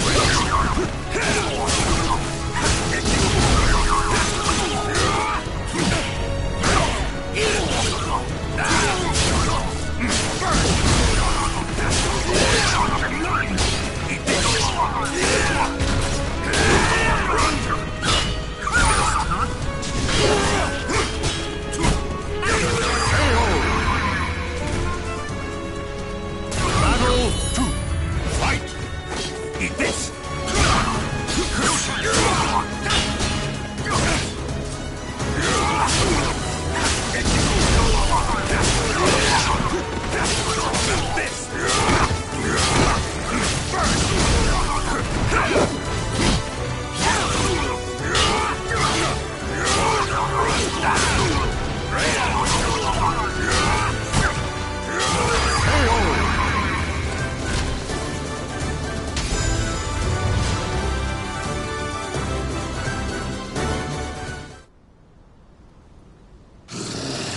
I will kill you! Teleported all this way, and I'm still killing monsters. No rest for a witcher. Won't do me any good, though, hunting beasts out here. Gotta get back to my own world.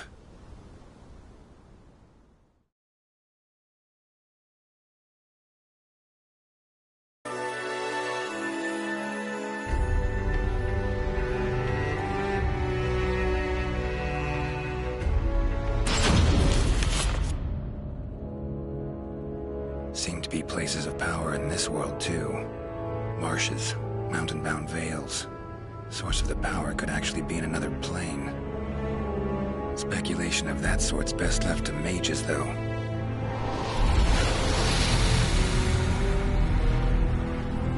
Gates appear where enough of the power accumulates. Know that much. But whenever I get too close,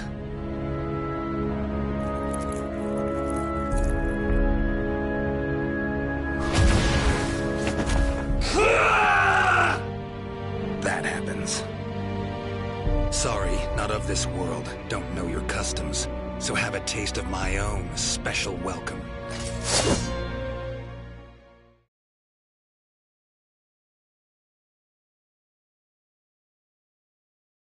Battle 1. Fight! Pathetic!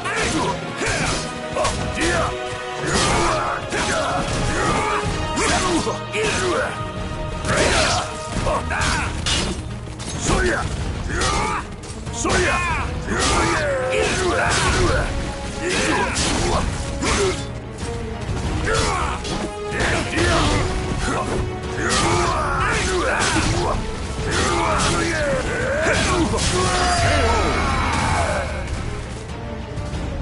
Battle 2. Fight! Eat this! This is your show! Take that! Bring out! Battle 3. Fight!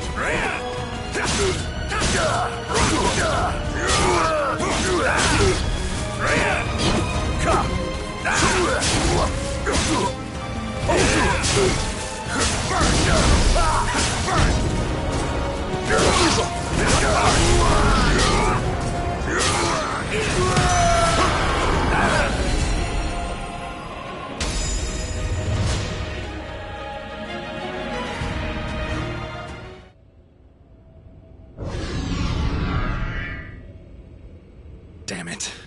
Every time I approach, gate spawns more of those creatures, then shuts again. Need to keep it open somehow. Should probably find someone skilled in magic. Well, this is just great.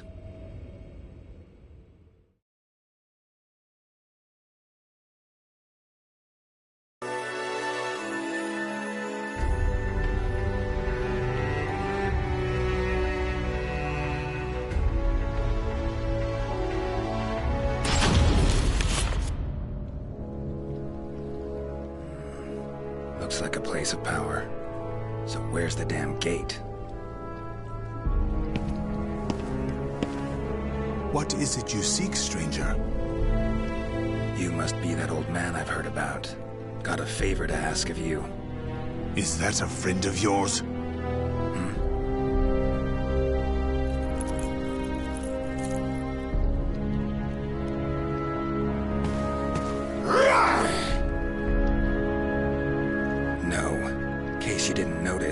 We don't exactly get along.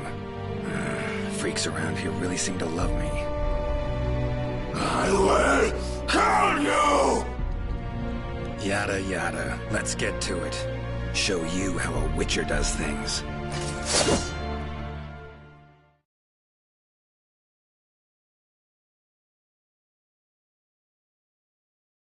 Battle 1. Fight! Eat this! This isn't for show!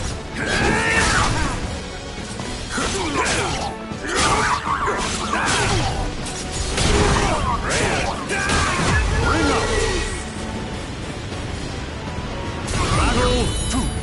Fight! Eat this! Too easy!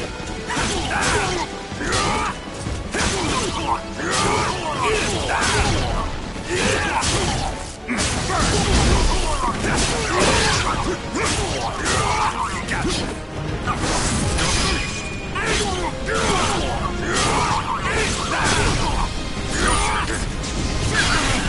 Let's dance.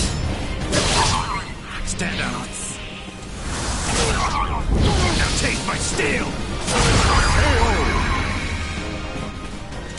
Ever fight a Witcher? Guess not.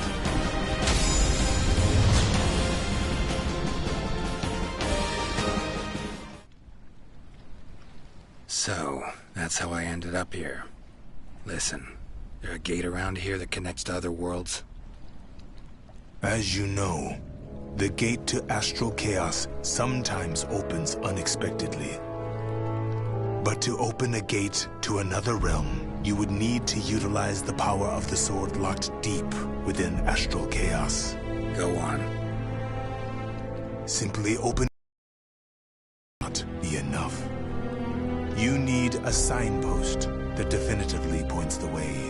It needs to have a strong connection to where you came from. Phantasmal Kaer Morhen. Gotta be it. If you open the gate at the right place and at the right time. All sounds good. Except, well, I'm a stranger here. Sure you're allowed to reveal such secrets to me? I believe I can trust you. One learns a thing or two after years of brutal training to sharpen one's skills to their zenith. Thanks for the help, old man. You should know, it is a perilous way. There is no room for error, and you may even fail, through no fault of your own. I know not whether I should encourage such a gamble. Worth a try, far as I'm concerned. Very well. I shall teach you a secret ritual for eliciting the power of the spirit sword, Soul Calibur.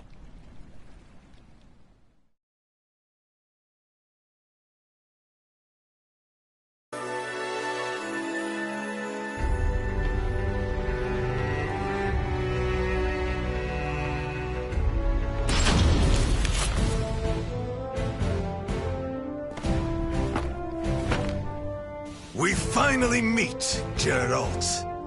Like a dog after a bone. Not interested in fighting you, plain as that. You cannot escape me. We settle this now. Fine. Your funeral, then. Don't say I didn't warn you.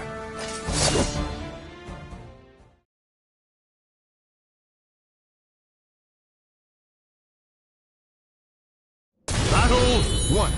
Fight! We shall see what a Witcher can do.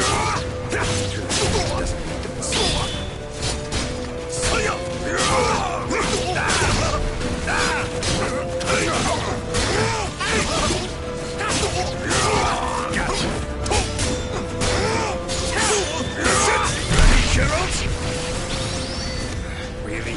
Right before your eyes!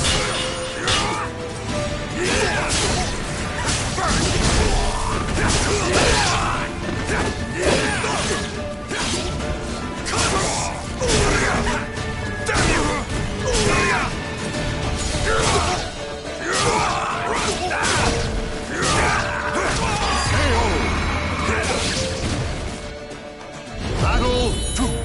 Fight!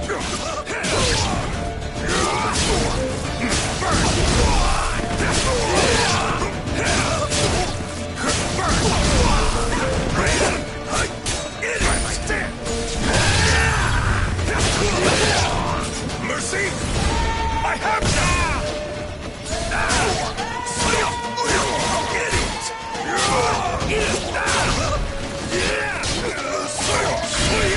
Let's dance. Stand up. Now taste my steel. Ever fight a Witcher? Guess not. You really are strong. Fight! Ready? Get it! Get it!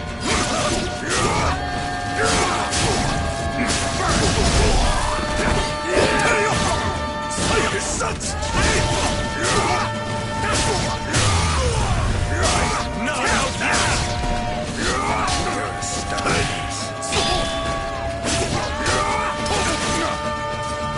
The true battle begins here!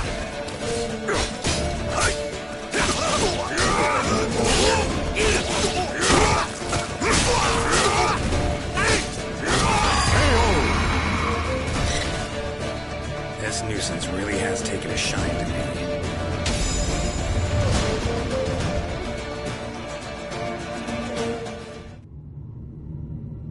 Sorry, gate's about to open. Party ends now. What?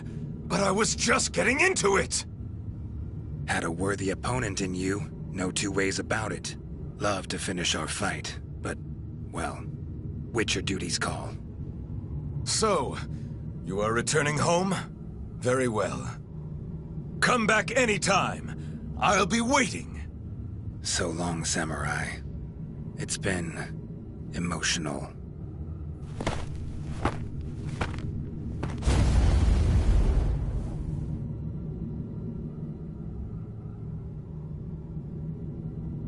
Been one hell of a ride, but it's almost over.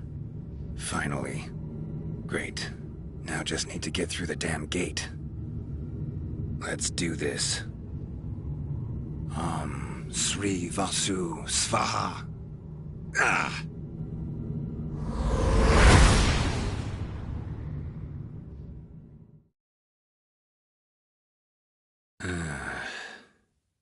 Am I back?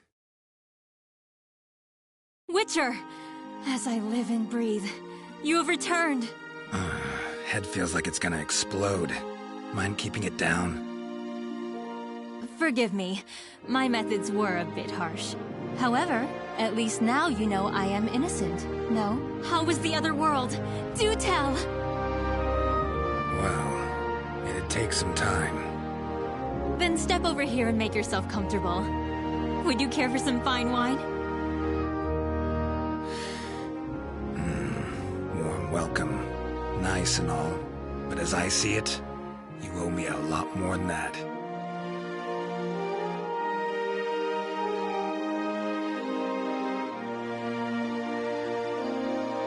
The names of the warriors whose fates were bound to the two swords have been etched into the very fibers of history.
The streets of the French colonial empire ran red with blood as nobles waged their ceaseless feuds. But such power and politics were far removed from a young girl who knew only the slums of Rouen. Growing up surrounded by crime, depravity, and violence, she learned at a young age how to look out for herself and survive. She built walls around herself until her world consisted of nothing more than a single chair. That is, until one fateful day.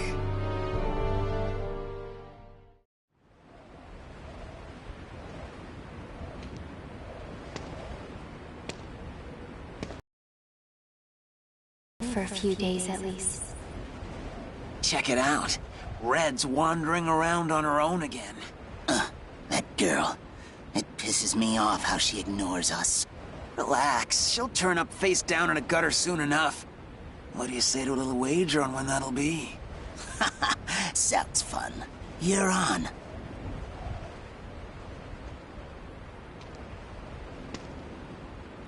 Always the same scum everywhere. It's not like I'm alive because I want to be. Soldiers. They're armed. 3, 4... There's someone over here. Oh! A pauper's daughter? I heard something over here! No. This back alley can't be my end. You, child! A strange noble passed through here, didn't he? Tell me where he went! Okay. Soldiers always act so high and mighty and annoying. No reason to help such self-important buffoons. He went over there and hid behind the horse cart. The coward! After him! He should still be nearby!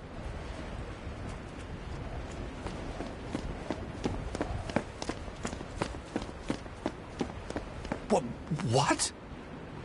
They're gone now. Indeed. You saved me. Nah, I just wanted to annoy them. Still, I'm glad. So, tell me your name.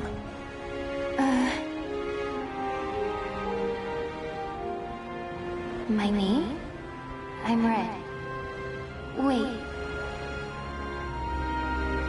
Amy? Amy. Amy. You're silly. Why cry when you're safe?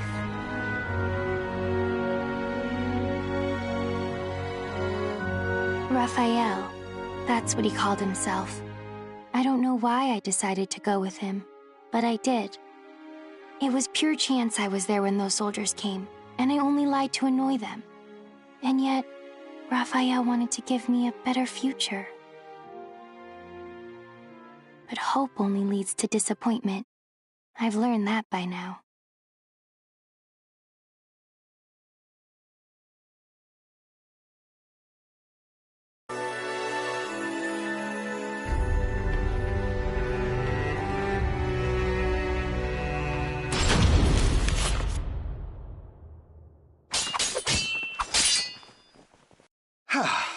That's enough for today. You've become far more skilled than I ever imagined. Amy, you've a natural talent, not just for the sword, but for the battle. And yet, you still hold back. Agility, awareness, intuition. These are your strengths. However, you still favor your left leg, albeit unconsciously, and this limits your movements. You must come to grips with that incurable wound of yours. And you've one other great fault. Care to know what it is? I'm all ears. Let's hear it. You forget you are my daughter here. You should refer to me as father or lord. It is unseemly for a noble to disrespect her father. Dummy. Never mind. Very well. A lesson for another time, perhaps. Now, I must be off to patrol the region and speak to some indolent wolf catchers. I would hate to displease our master of the moment, Lord Dumas. I presume you can return to the mansion on your own. You needn't worry. As long as we're hiding out here, we should be safe from the Bird of Passage's assassins. It doesn't really matter to me where we are.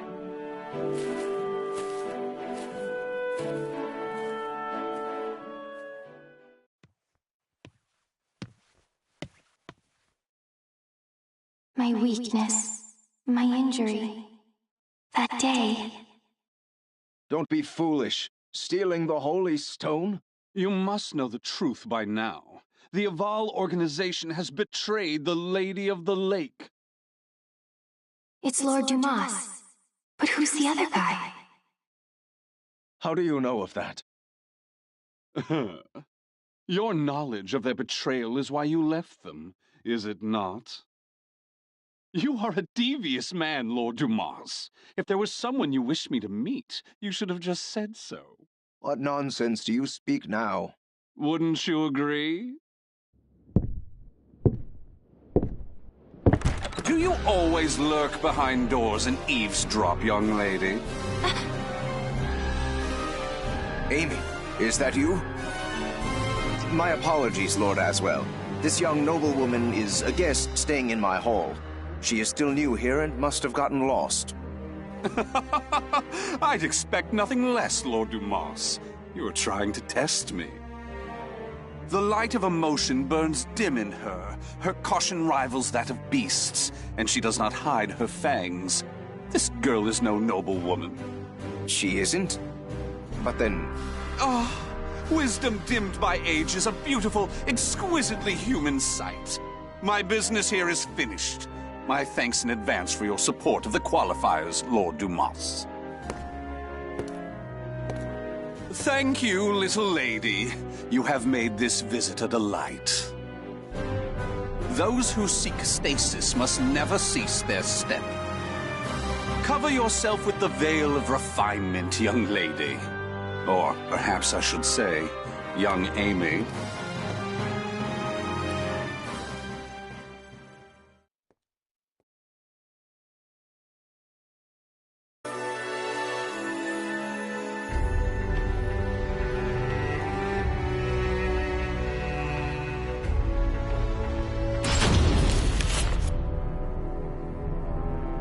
3 years have passed since Lord Dumas left his fortress city in the south of France on a pilgrimage.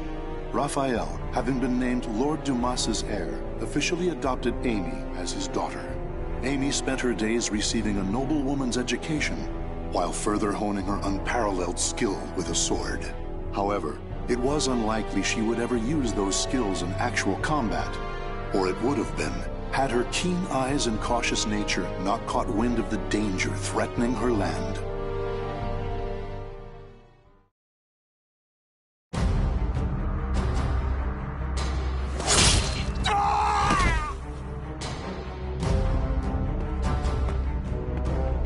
I'm impressed. The other birds of passage were more talkative. Damn it! How much do you know? I know your plot against this land's lord. First, you capture his daughter and hold her hostage. Then you steal his wealth, give him a sky burial, and plant fear in the hearts of his people. Those cowardly fools. But you still don't know everything, brat. Then why don't we see if I can loosen your tongue?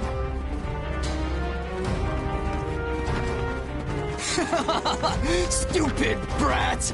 I was just buying time for our main forces to get here. Positions and terrain, both fine.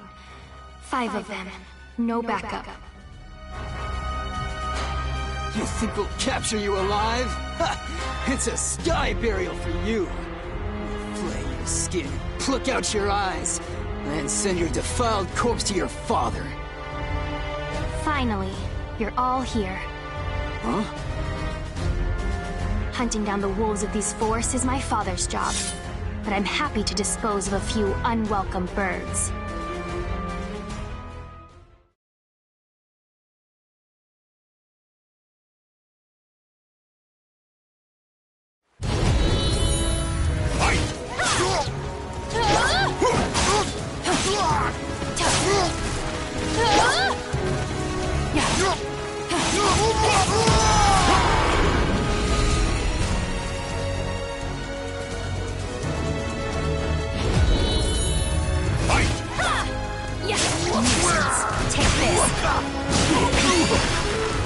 Enjoy. Yeah. Enjoy. Enjoy. Yeah.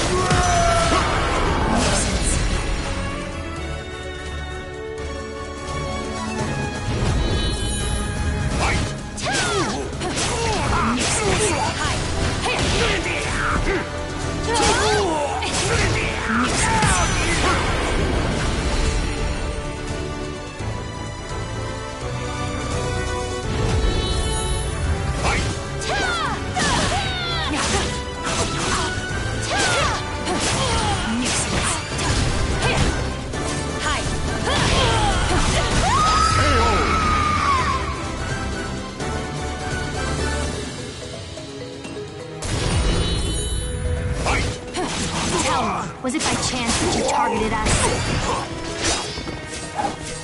Shut up, you corrupt noble swine! Yeah, nuisance. I see. Got it.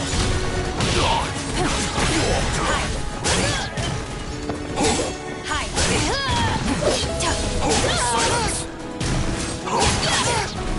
Yeah, nuisance.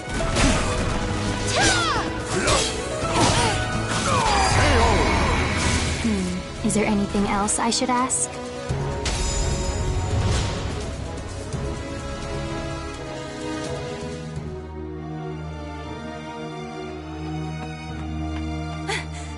Milady!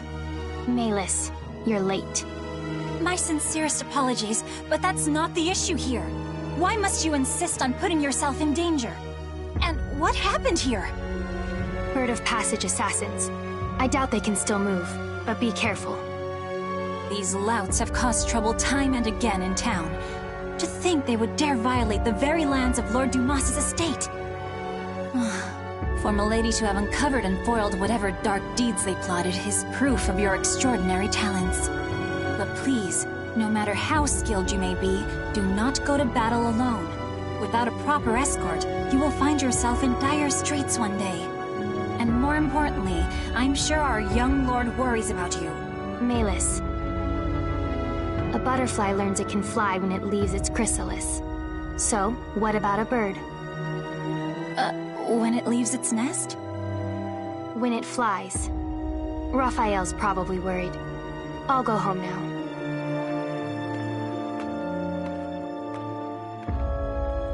Milady, you must learn to refer to the young master with more respect.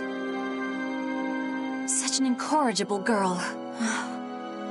Well, I must clean this awful mess up.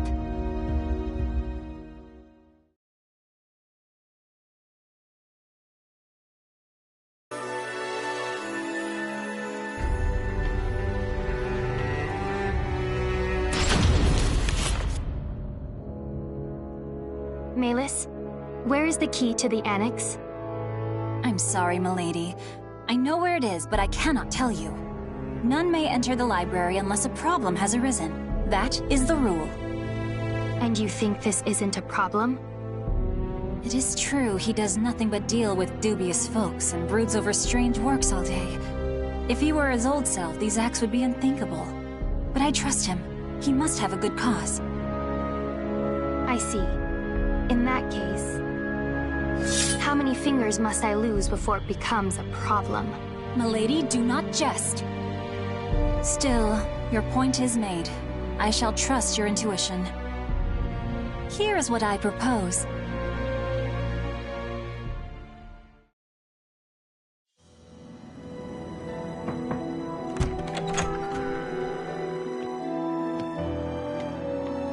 Raphael. Amy? What are you doing here? I trust there is a problem that demands my attention. I came to change the roses. It would be a problem if nobles such as us let our flowers rot. It seems finding a shrewd maid to attend you was worth the trouble. I also brought you some hot chocolate. Here. I suppose I have given you both cause to worry. But I ask you wait just a while longer. Soon, I shall have a way to create for you that shining world I promised. Raphael, I'm happy with the way things are now. Those who seek stasis must never cease their step. Fine. But can I visit you here again? Please understand, Amy. I need focus to finish this as quickly as possible. But, very well. Will you come to change the flowers again? Bring roses, bright and beautiful red, to remind me of your hair.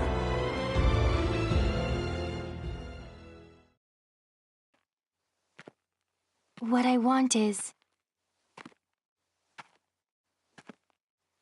It was only coincidence that I saved him. Which means me being here is also...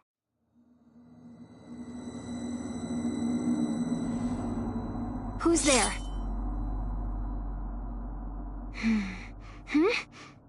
Over there? Presence is gone, and they didn't leave any traces. But I know someone was watching me.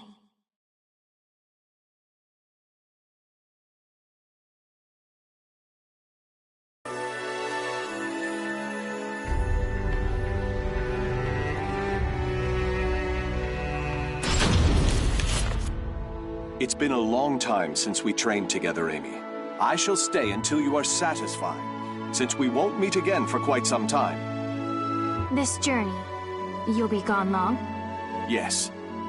However, my destination is clear, as is the home to which I will return. I shall finally fulfill the promise I made the day you injured your leg.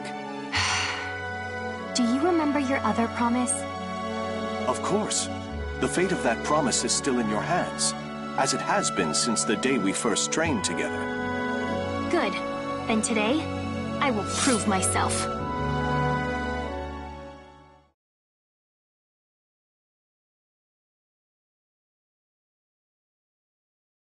Battle 1. Fight! This reminds me of when I swore to grant you one wish when you proved yourself a true swordsman. Closer! Why did you promise me that anyway?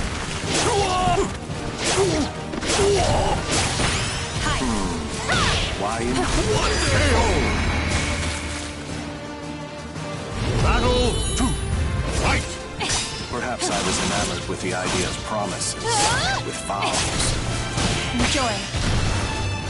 That's not intense. Not that I really care.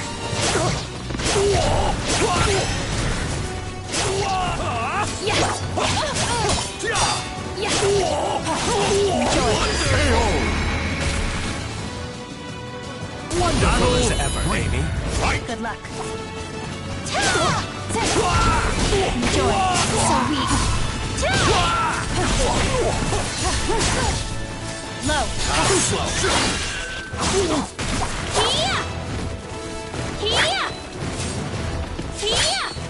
slow.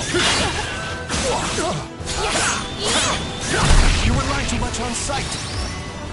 How obvious. How's this?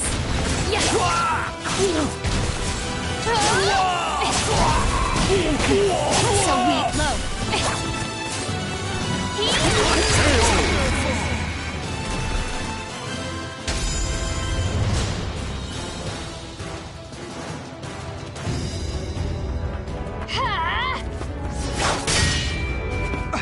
What? Checkmate. Indeed. Very impressive, Amy. I was sure you had yet to overcome your habit of favoring your left leg. But I was wrong.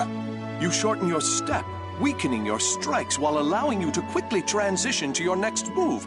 A stunning adaptation of La Rapière de Sorel. Very well. I acknowledge you as a true swordswoman. What is your wish? Well...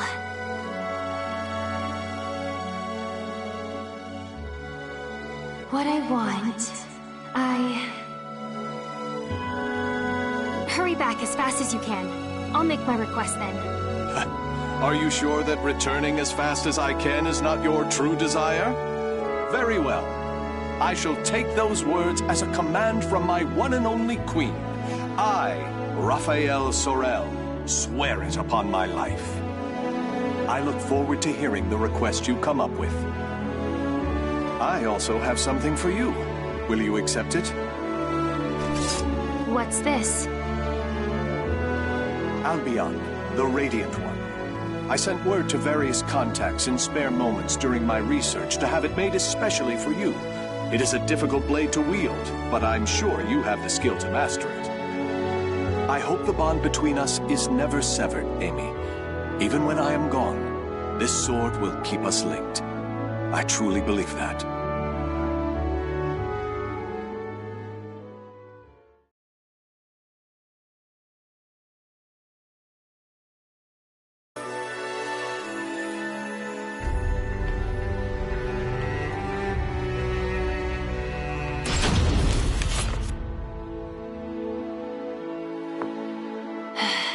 Checkmate. A stunning victory, milady. Despite a number of blunders, a solid strategy saw you through. Still, it is unusual for you to take so long to make your moves. Malis, have you ever held back against me? If I may be frank, yes.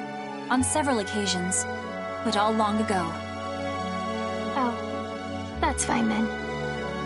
You have a habit of bottling up your feelings, milady. You may find that voicing your thoughts will lessen their burden. If it is the young master you are worried about, I've no doubt he will return safely. Perhaps he has gone to fetch the perpetually delayed old master. Now, it is late. I must prepare your bed. While I do, perhaps you would like to step outside and commune with the cool night breeze.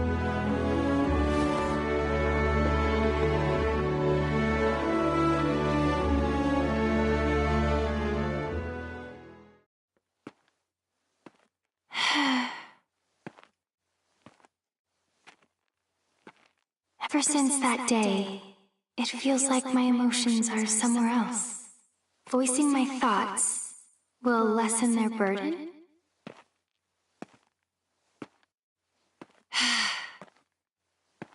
I don't know. I hurt.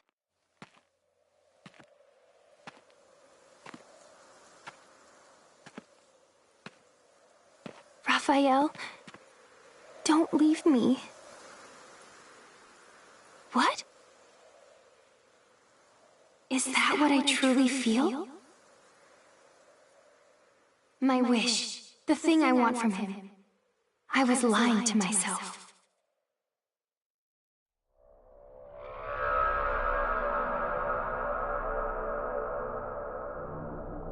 This feeling.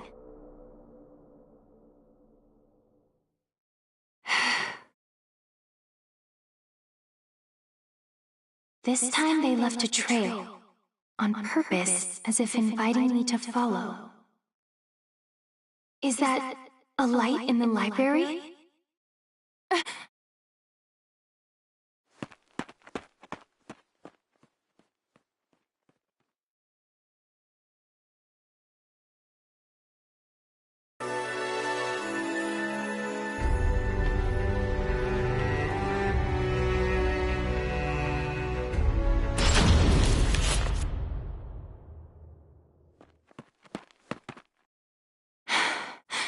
I know you're there. It has been ages, young Amy. Although, I'm not sure you even remember me. I am the Scholar of the Future, and your dear Raffi is my comrade. Aswell, why are you here? Ha! What a wonderful memory! With that in mind, you can surely guess why I came. I'm here to recover the items I sent to Lord Dumas. Nothing more. Now that my comrade Raphael has left the nest, there is no longer need for them here. I hear pain makes people talk. I hardly recognize you from the girl I met so long ago. Bravo! Marvelous! Fantastico! You know, I maintained a small interest in you.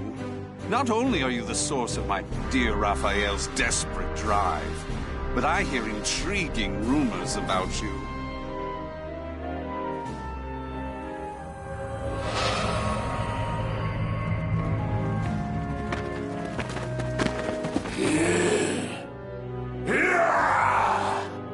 Their eyes are glowing red. Now, young Amy, show me what it is that keeps your feet rooted in this place.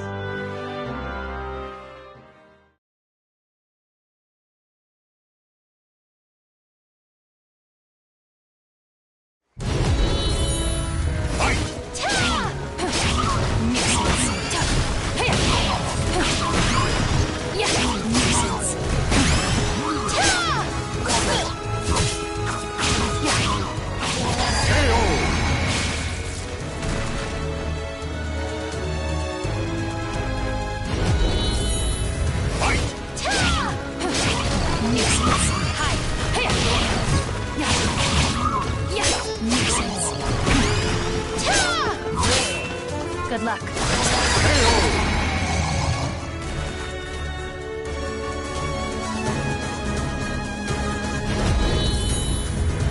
What ferocity. It's almost like... Their movements are not hard to predict if I think of them as beasts. What are they? They'd be on the ground by now if they were normal.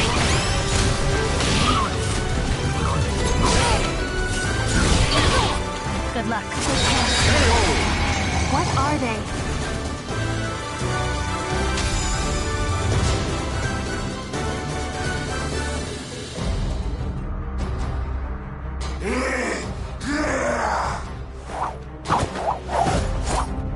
And that's the last one.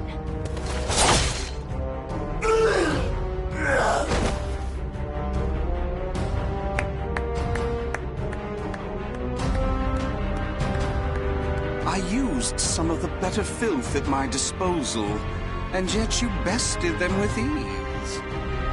I had heard your intuition was sharp. That does you an injustice. It is almost as if you can predict the future. I believe you will make an excellent match. What are you scheming? What lunacy did you fill Raphael's head with? Very well. You passed my test. As a reward, I shall spill the little secret Comrade Raphael and I share.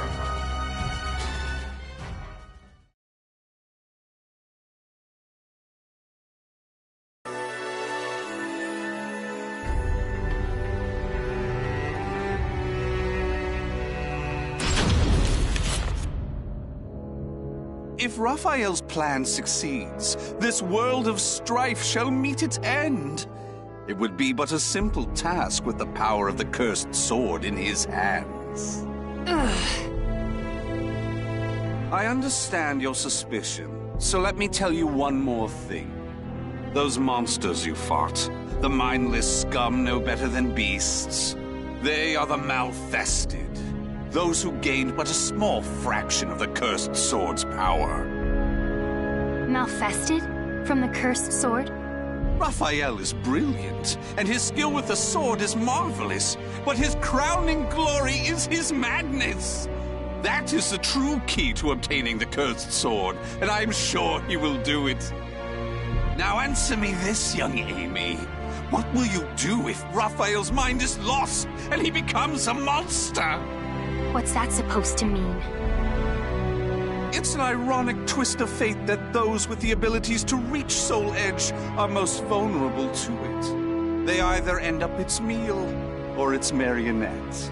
It follows that your precious father will likely become a ghastly Malfested. Huh? Oh, my sincerest apologies. He is not your father, is he? Nor is he someone important to you, just a man you're with by chance. Correct? Such cruelty! And here I was willing to do so much for Raphael, thinking you cared for each other. If those who strive to lay the foundation of humanity's next step forward are not bound together by their passion, what meaning does any of it have? Or have I misunderstood? Tell me, young Amy. No, I misunderstood. Trying to get you to talk. You already talk plenty. I should have been trying to make you quiet.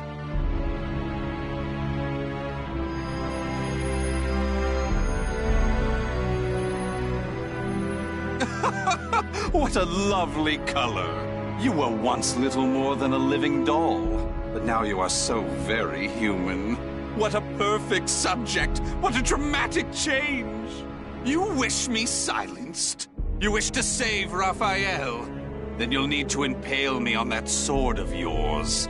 Come, young lady, show me your resolve! Show me your soul!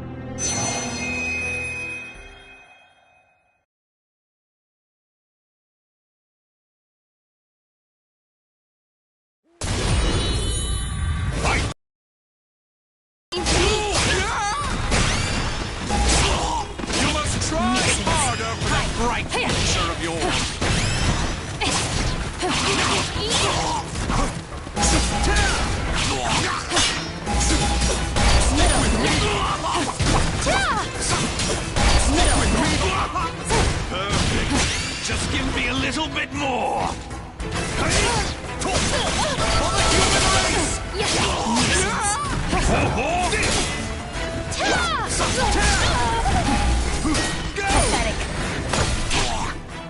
Just a bit more! Oh no, I must have lost track of time!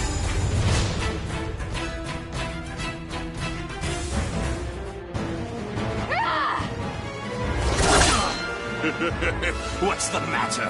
I thought you wanted to silence me! I'm not done yet!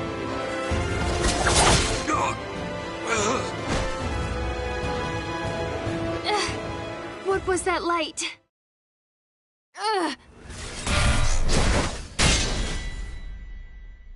What is this? My. You can still move so well after the orb's power affected you? You really are something. You never let down your guard to your surroundings. However...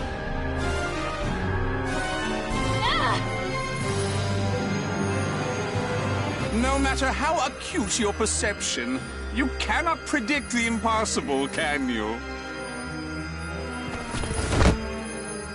How? You shouldn't be so careless, young Amy. You hesitated before striking the final blow. When you're angry, your left leg leaves you open. It's so delightfully human of you. Unfortunately, from now on, I shall make you my little doll. Oh, it won't be all bad.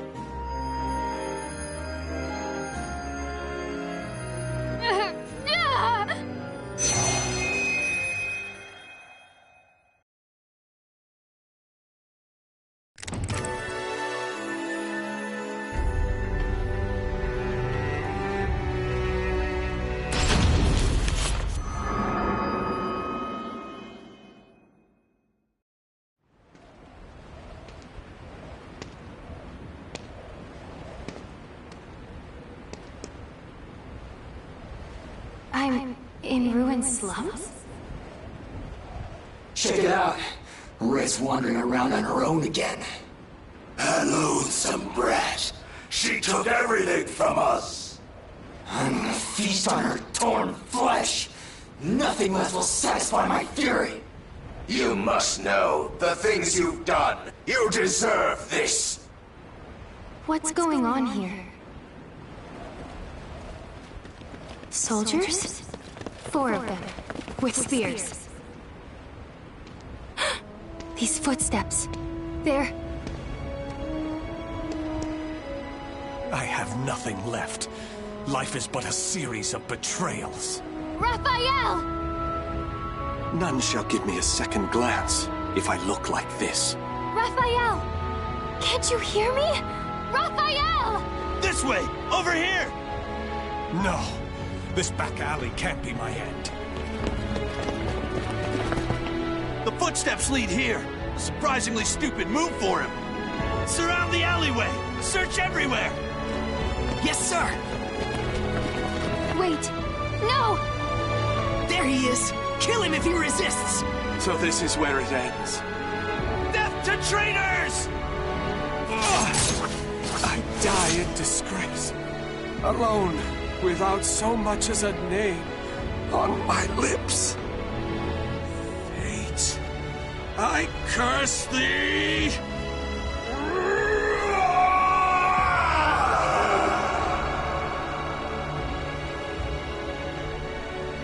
Raphael! Raphael!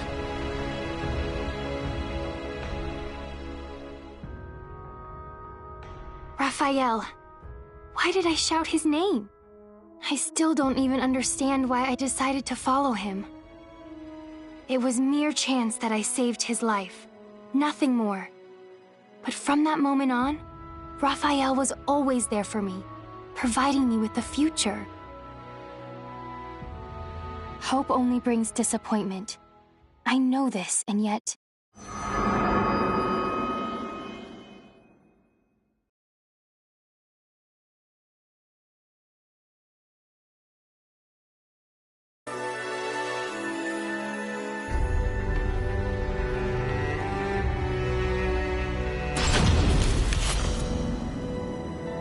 Raphael. Milady! Thank goodness. Malus? Then you found me unconscious outside. Yes, I thought for sure you'd gone and put yourself in danger again. But there was no sign of anything amiss when I found you. Where's Raphael? Calm yourself, milady. The young master left just the other day. It's not good for your constitution to sulk so much over his absence. Right. Raphael's away, traveling.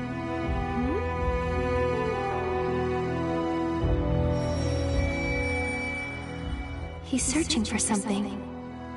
And something bad's going to happen. I just know it. But I can't remember what. Some of my memories are gone. The young master is sure to be back. I believe it's his wish that you remain here and wait patiently for his return. Yes, but...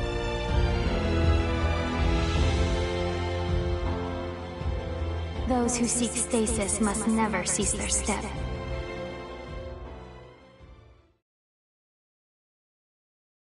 I couldn't remember who it was that first spoke the words that flashed into my mind. As I said them to myself, I was filled with a powerful sense of revulsion. Still, they somehow resonated with me. Malus, my sword. Also pack my things. I'm heading out. No, milady. Is what I'd like to say, but I expected this. There are 2 conditions. First, you must take me with you. And second, you must find a skilled guard to escort you. And if I refuse? Well, perhaps I'll chop off a finger each time you resist. That's unfair. But I'm glad. Something has changed in you, milady. Take it. It is your sword, Albion.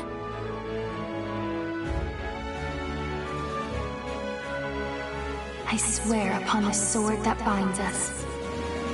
I'll live so as not to lose. No matter how dark the road I must travel, this sword will light my way. Albion, the radiant one, his hope, his dream, and mine.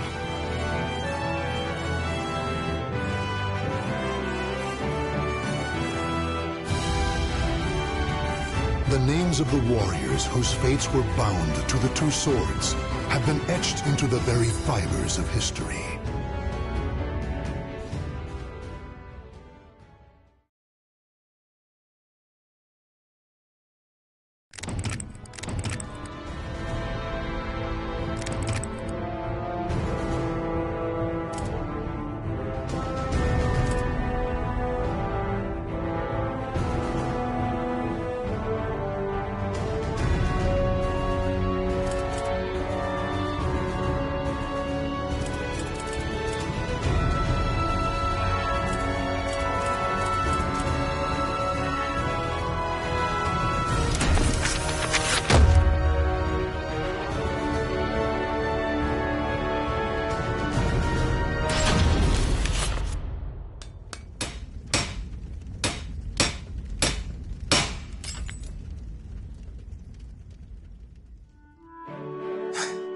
It's mostly fixed up. I never thought you'd be asking me to repair divine weaponry, though.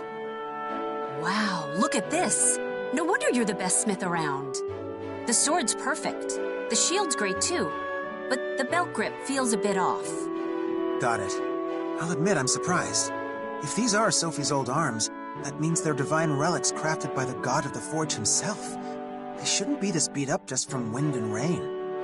You really believe Sophitia about the Oracle and Soul Edge? You don't think she made the whole story up? No. I'm a smith, right? I know all the myths about Hephaestus. And the quality of these arms, well, they're definitely not normal. Whatever. Now come on, get back to work.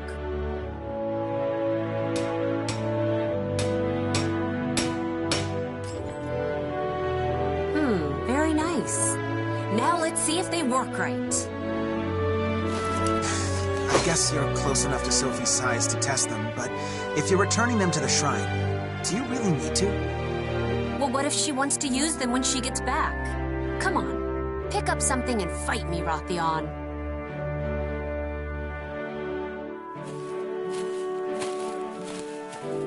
Ooh, this place looks perfect for a good scuffle.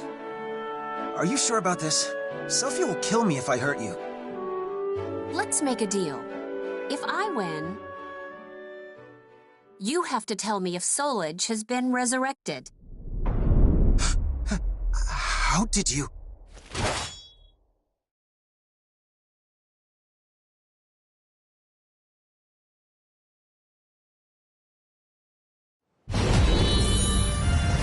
You do know something. You're really bad at keeping secrets.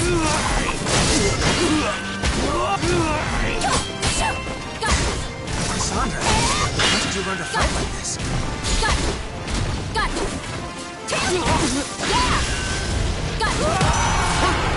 Yeah, looks like these are good to go.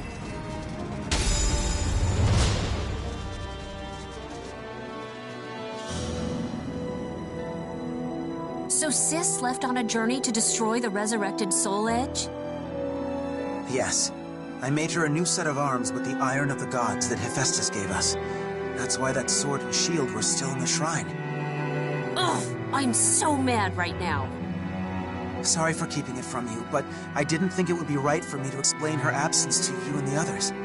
That's not why I'm mad at all. I'm mad because you two were supposed to get married and be happy. Instead, she's off saving the world. What about her happiness? And yours? Why didn't you stop her? She would have listened to you. I couldn't bring myself to. Why not? I hate it when people hide things, so I'm gonna be blunt. I don't think I can stomach Sis marrying you right now. I can't be happy for you two. Cassandra, it hurts me to hear you say that. Still, I have no regrets. I believe in Sophie, and I won't betray the faith I've placed in her. Yeah, so you're fine with whatever happens to her in the future? To all of us? Well, I'm not. Not at all. I wish she'd never picked up this stupid sword.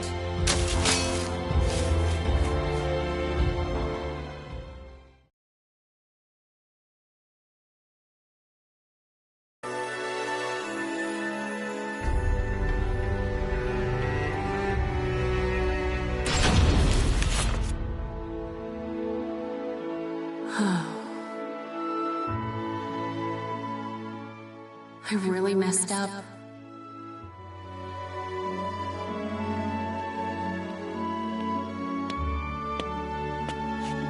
I thought I might find you here, Cassandra. What gives? As our shop's poster girl, you can't just wander off. I'm pretty sure a poster girl shouldn't punch customers either, but here we are. Maybe you should take over and be our poster boy. You've already got tons of girls coming to see you. This isn't like you. You've hit people before. Besides, that sleazy guy had it coming. Everyone applauded when you smacked him. Apparently, he's made a name hitting on girls at other shops, too. It's hard to explain, but I've been a mess lately. I feel all pent up and irritable. I think I would have normally held back a little more. You shouldn't worry so much. You know, there are lots of guys who'd kill for a chance to get slapped by you. Really? I guess that's nice. Wait, what? That's gross. Yeah, it is gross. Just like your bread lately, you have this urgency about you, like you have to knead quick and bake faster. I want to see you make your usual bread, all innovative and adventurous. You really love bread, don't you? What are you trying to say? I guess, if you have something you want to do, you should just go and do it. Be impulsive, like always. Yeah, you're right. Thanks. All right, I've decided. I'm leaving home for a while. Great. Oh, just make sure to tell Mom. I'll help you come up with an excuse. Yeah, I don't want her getting sick again. Don't worry, I'll come up with something. I'm good at that sort of thing.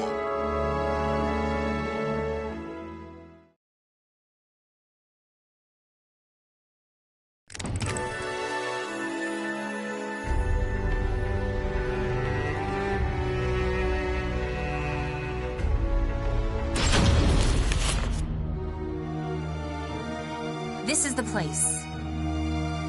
So monsters are attacking people in these woods? This place does look like bad guys are ready to pop out at any time. If they're tied to the cursed sword, then I'll deal with them. Hephaestus, lend me some of your strength!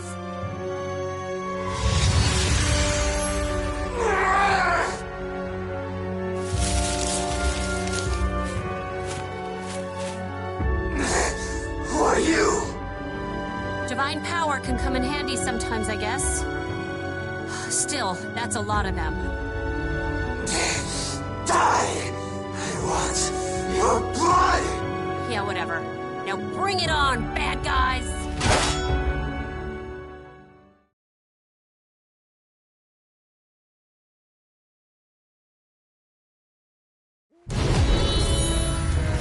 These things, they're the Malfesta that she told me about. Go! Go! Are you ready? Sorry, enough! You're mine!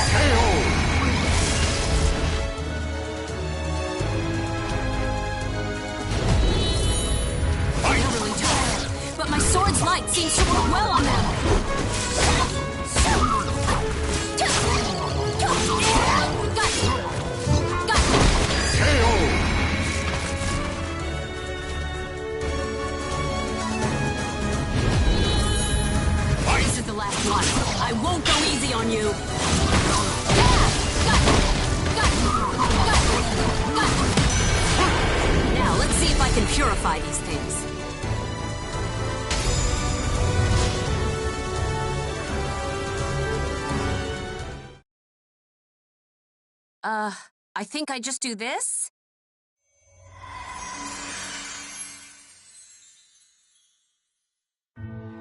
There, they seem purified. Good. What have we done? Why? Why did you save us? Don't be an idiot. No matter how hard it is, life is always better than death. If you think you've done something evil, then go do some good to make up for it. Yeah, you're right. You seem to knock some sense back into me. Thank you. If it helps, I'd be happy to smack you again. So, good luck, I guess.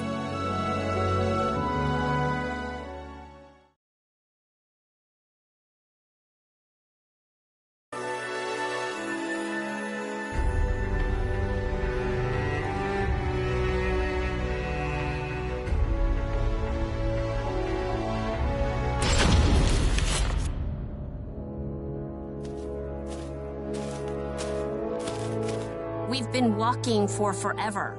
You're sure there are Malfested out here? I am. Just a bit further is the underground temple my family was taken to. And, well, these people are savage madmen. Please be careful. Weird. Why would someone like that kidnap people? I guess turning into a Malfested makes you do strange things?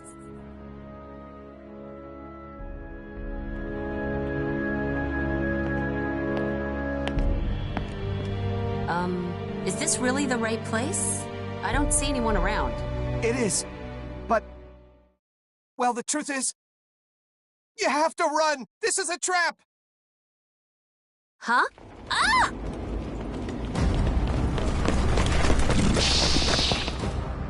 How many are there? Are these Malfested? It's all over! I'm sorry! I'm so sorry! Hey, don't give up so fast. Me and my sword will handle these thugs.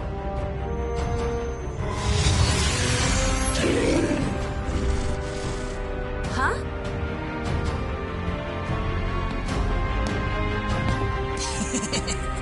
How futile. You think we are Malfested? You have been deceived, girl. You guys are just normal people? Do not insult us. We are Feegle Systemus, servants of the great executioner, Pangea.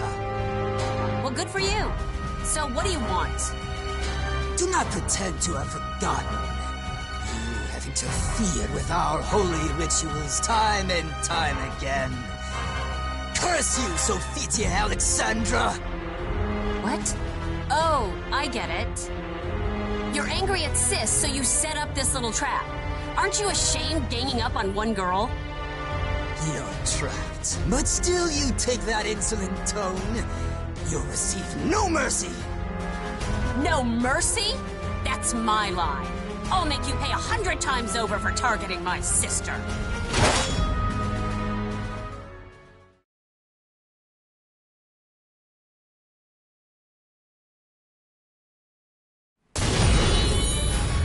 You think you have the advantage? Bring it on! Got it!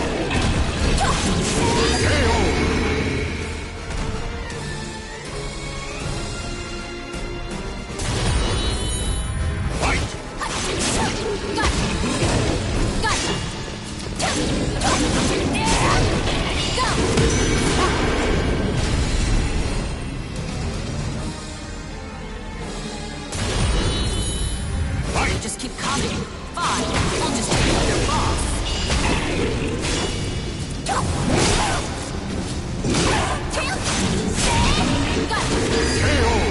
Taking down their boss confused them.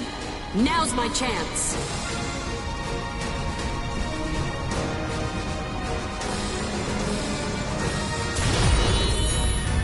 Trying to protect your master?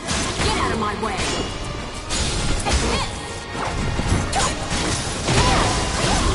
Try this! Got it! Yeah, monster! Here goes nothing!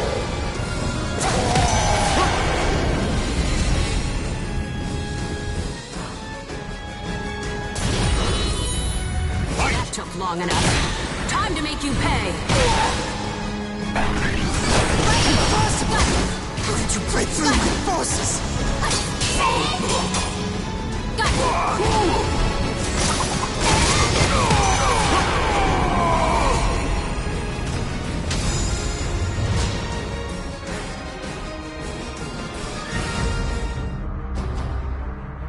Now I just have to deal with these reptiles. My sword's light won't scare them, but how about this? Athena, god of war. Aeolus, god of the wind. Lend me your strength.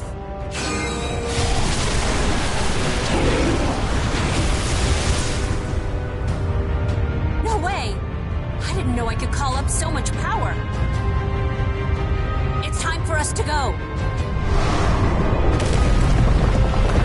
I can't! The floor's collapsing! Shut up and go! You'll be buried alive if you don't run! Okay!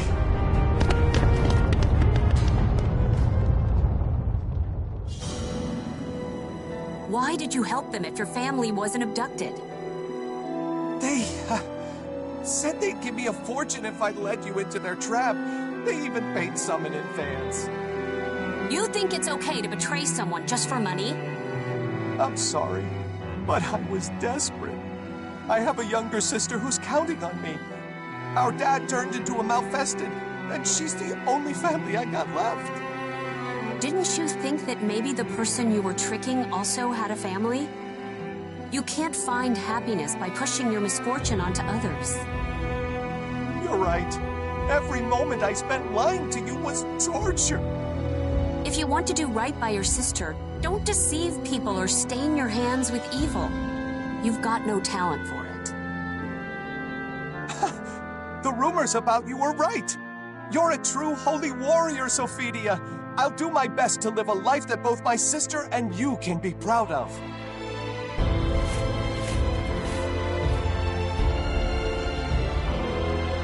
A true holy warrior? I bet Sis could have done a way better job than me. It's not just the malfested that are after Sophitia. This world is filled with evil things, and I've got to stand against them. Sis, why did you leave on a dangerous journey when happiness was within your grasp?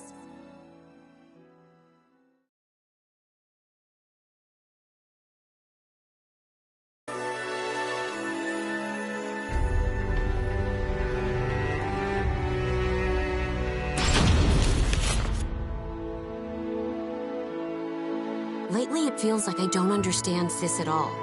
And how can Rothian be all fine, even with her running off like that? I'm surprised you're so worried about Sophie, Cassandra. Oh, wait. I think I get it. What's so funny? You remember how you tried to imitate Sophie when you were little? Not just her hair or the way she looked. You even tried to copy the way she spoke. Well, it wasn't really me, but I figured I should try to be more like her if I wanted to be our bakery's poster girl. And remember that young adventurer who drew a picture of you? He even wrote that poem. Oh, how did it go? Something like, "Oh, Cassandra, thou art fairer than even Aphrodite." Stop right there. You shouldn't even joke about that. Are you trying to get me in trouble with the gods? I remember you told Sophie that story all the time when we were younger. Cassandra, you've always cared deeply for Sophie. Then why push yourself so hard to imitate her, or get into all those pointless spats? If you don't know, why don't you have a serious talk with her? Rye bread and wheat bread are different, both in how they're baked and in what makes them special. Why is everything about bread with you? First of all, I have no idea where she is, so finding her is impossible. And if she found out I took her weapons, she'd kill me. Hey, do you remember Irene? About my age, lives in that manor on top of the hill? She said she saw someone that looked just like Sophie in Thessalonica. Why didn't you tell me that earlier? Wait a sec. Does anyone else know about this? No, I know you've been moping, so I thought I'd tell you first. And I made Irene promise to keep it our little secret too, so I'm sure she hasn't told anyone else. How can you be so nonchalant about all of this? Still, I guess the rest is up to me now. Thank you, Lucius. He's right. I always looked up to Sis and spent my life chasing after her. I still would be too, had I never learned her secret. I'm sure of it. But I can't keep living my life this way. I have to change.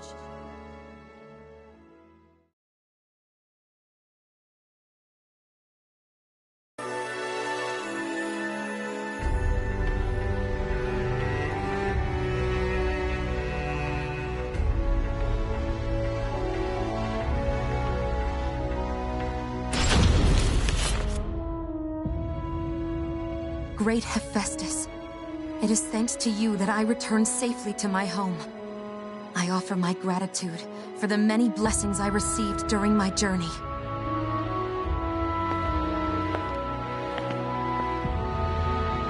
I've longed to see you. That sword and shield. I knew it was you who took them. Please, tell me what happened. I will. There's a lot I want you to tell me. And a lot I want to ask you too. But before we talk, I want you to fight me. For the sake of those dear to me and those who place their trust in me, I have to become stronger than a true holy warrior. I must do this. I shouldn't do this, but I'm sure you have your reasons. Very well. Battle me with all your might, Cassandra. I will see the strength of your resolve.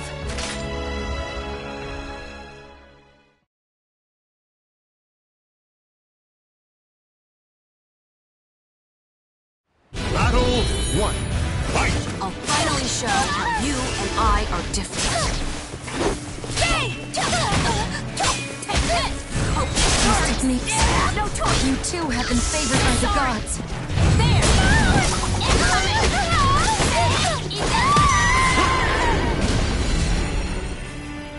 Battle 2.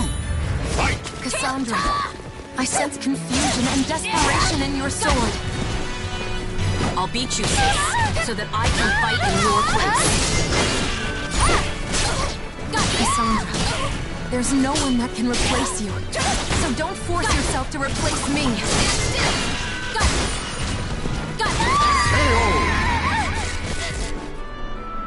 Now for your punishment! Fight! I want to be strong like you, sis. Just like you were back then.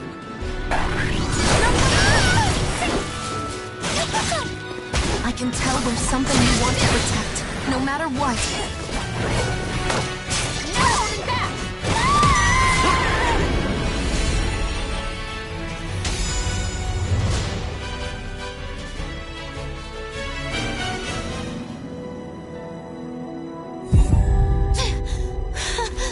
My chest!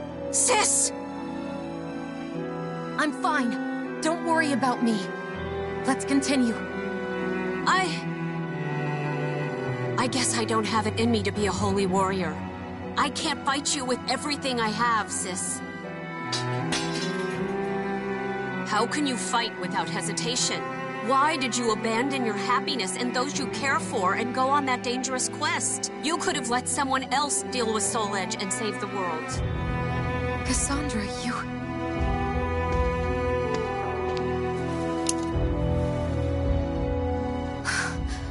How long has it been since I've seen you cry like this? I don't want to fight you. I don't want you to die. I don't want to see those I care about be sad. Whatever you went through, but it's okay now. No matter... I want to protect you. I want to make you happy. Cassandra, thank you. But I think you've misunderstood something about me. I'm filled with doubt. But when I fight, it's always for the safety and happiness of those I love. On this journey, I purified a land and people corrupted by evil. I did just what you said. I let someone else deal with Soul Edge. My happiness comes from saving people who are suffering and in need. I want to protect the people of this world, the families they hold dear, and their happiness. I want to share the joy you and Rothion have given me. Do you think I'm selfish? Yes. You always have been, sis. It's not fair. Now that you've told me those things, I can't try to stop you anymore.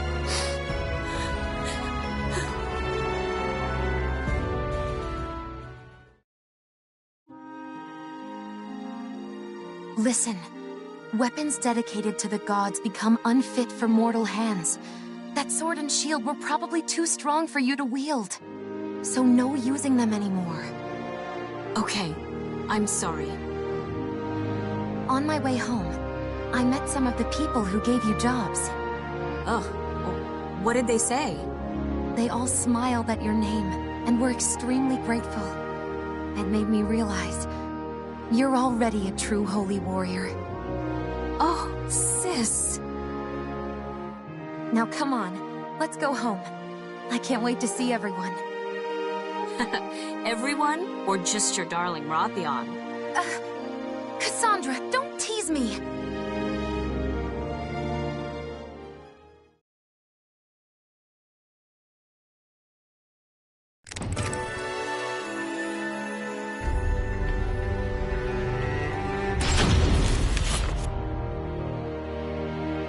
Congratulations! You don't know how happy it makes all of us to see that blissful smile. Thank you, Zenon. I hope to see you at the bakery again soon. I'm glad I lived long enough to see you two get happily married. Thank you for everything, Master Nikos. Please take care of yourself. Sophie looks really happy, huh?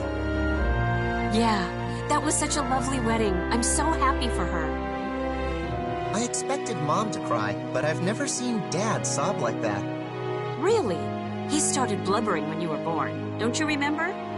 No, how could I? And you were only 2 or 3. How would you know? 'Cause I remember most of the happiest moments in my life. Well, I only remember stuff about bread anyway. Oh, it looks like everyone's finished. It's time, Cassandra. Okay, okay. Don't push me.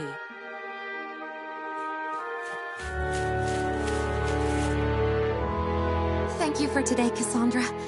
I was so nervous, and having you around helped me get through it. You're very welcome. And congratulations, sis. Rothion, I guess you're my brother now. So, about what I said to you that day. Oh, that. I couldn't bring myself to. Why not? I hate it when people hide things, so I'm gonna be blunt. I don't think I can stomach Sis marrying you right now. I can't be happy for you two.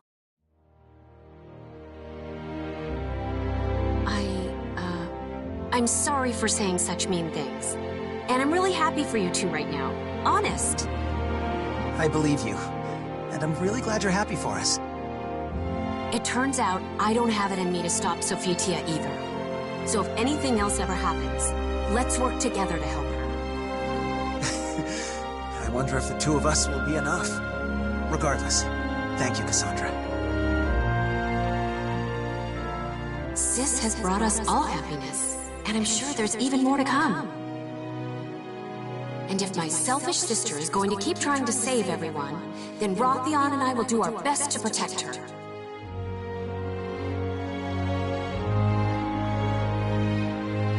So, Cassandra, we actually have something important we'd like to ask you. You do? What's with the sudden seriousness? When we have a child, we want you to be the one to name it. Rothion and I discussed it already. If it wasn't for you, we'd have never gotten married. Wait, really? I mean, are you sure you want to entrust something so important to me? Of course. Right, Sophie? That's right, my dear. Wow. In that case, I'll have to think really hard about it. Maybe a name from the stories Sis used to tell me when we were little. A name that says no matter how hard things get, they'll be tough enough to see it through. If it's a boy, maybe Deucalion.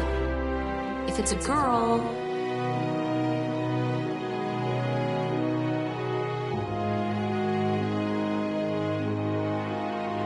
When an unbreakable soul transcends history and the world, it can bind together even a broken destiny and carve a new future.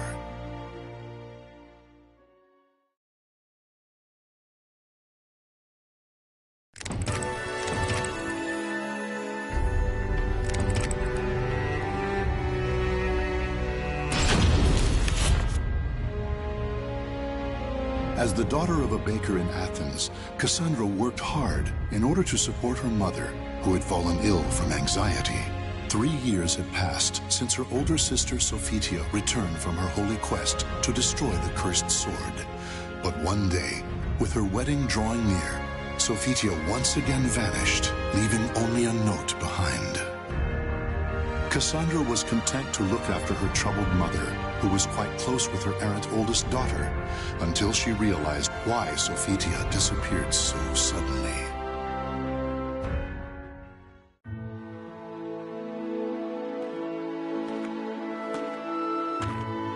I hope Mom gets better soon. And I can't believe Dad. He should worry more about her. The only thing on Lucius's mind is bread, bread, bread. Ugh. Hey, if it isn't Cassandra. Congratulations on Sophitia's upcoming wedding. When's she getting back? Good morning to you too, Xenon. I'm still not sure, but she'll likely be gone for a while this time, since she won't be able to wander off anymore once she's married. That's true, huh? It's just like her to get her head filled with stories of adventure and take off. I bet that fiancé of hers, Rothion, is worried sick. Not really, actually.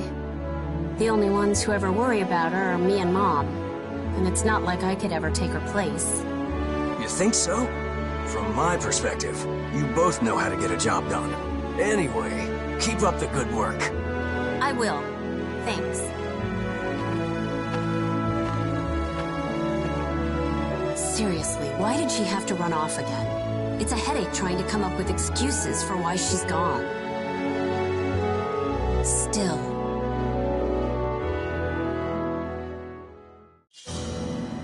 What do you mean there's still a cursed sword fragment near her heart? Why? How am I supposed to explain that? Yeah. Sis? My chest. Sis? Are you okay? So many lives lost. Soulage? It all has to be related. But who would even believe it? A god told her to go on a quest to destroy the cursed swords?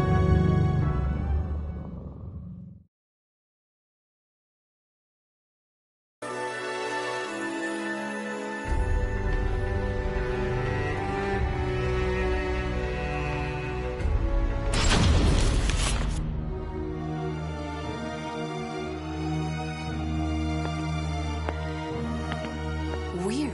I was sure they'd be gone. These are definitely hers. Maybe they're fakes.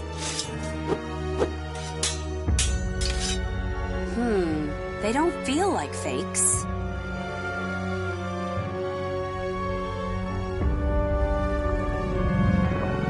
Huh?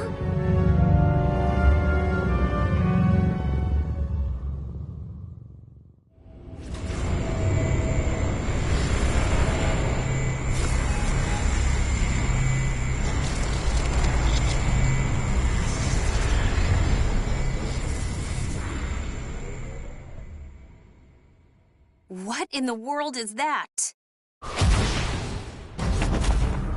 Where am I this time? A swordswoman?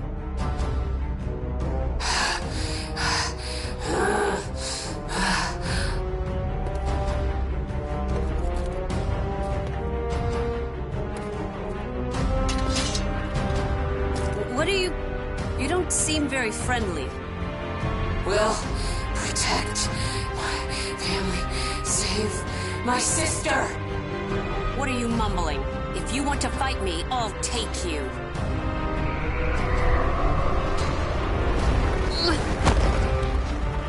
Come on, need to move. Must kill enemy! Ah! Not good. Ah! What now?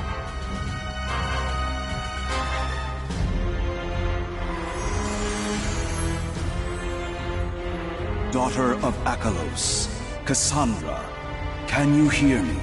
What do you want? I'm kind of busy right now. Then accept the blessing of the God of the Forge, and you shall be granted strength to defy chaos. Enough talking. If you're gonna give me power, just do it.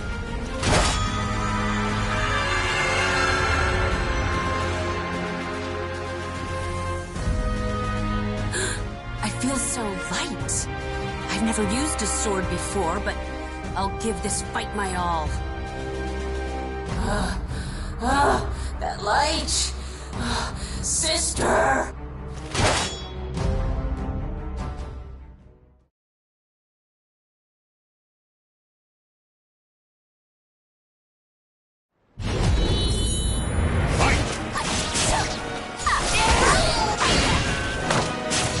My body's moving on its own. Is this because...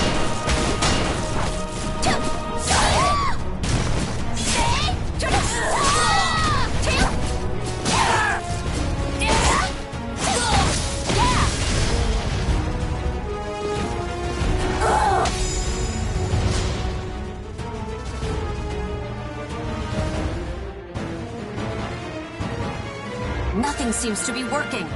Is that God's power really this weak? Or maybe you're just pushing yourself a little too hard.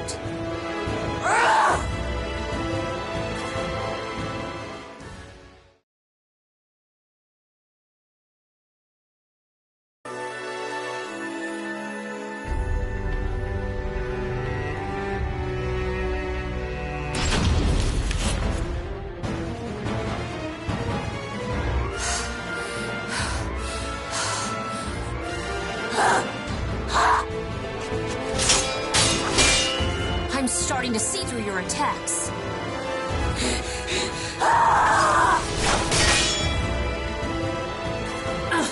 I knew it. You're hurting too. That's the point. You, sis, you're all fighting with everything you've got. Divine blessing or not, no one's gonna fight my battles for me. It doesn't matter what weapon I've got. In the end, I'm the one who has to wield it. Whatever happens, I have to fight. Whether you go down or not, I'm in this to the end. I've never lost to anyone in a battle of endurance.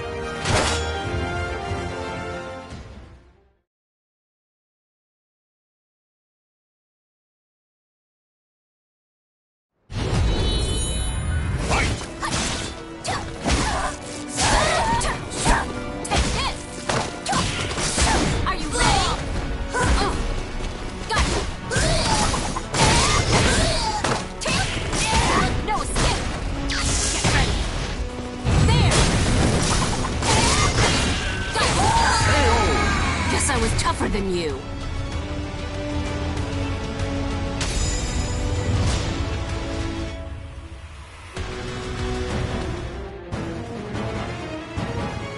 Take this!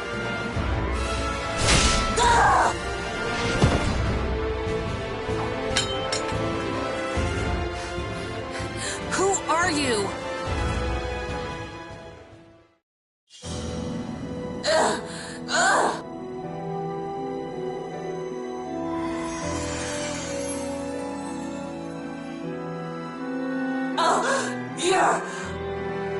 Your voice, it's the same. I have to tell you to save her! Save Sophie! You know something about my sister? Yes. I'm sure you don't want to know. The swordswoman, who looked exactly like Cassandra, began to speak hesitantly of Sophitia, and about a prophecy of a future dark and cruel. Sophitia's child will be born with a great darkness inside, and will be abducted by the cursed sword's malfested kin to become Soul Edge's vessel. The child will become unable to live without the sword's evil, causing Sophitia to remove the fragment of the cursed sword inside her and use it to save her child. Cassandra, more than anyone, understood what this prophecy meant. Sophitia had a fragment of the cursed sword inside her, a secret Cassandra never revealed to her family, Rothion, or even Sophitia herself. There's only one fragment left.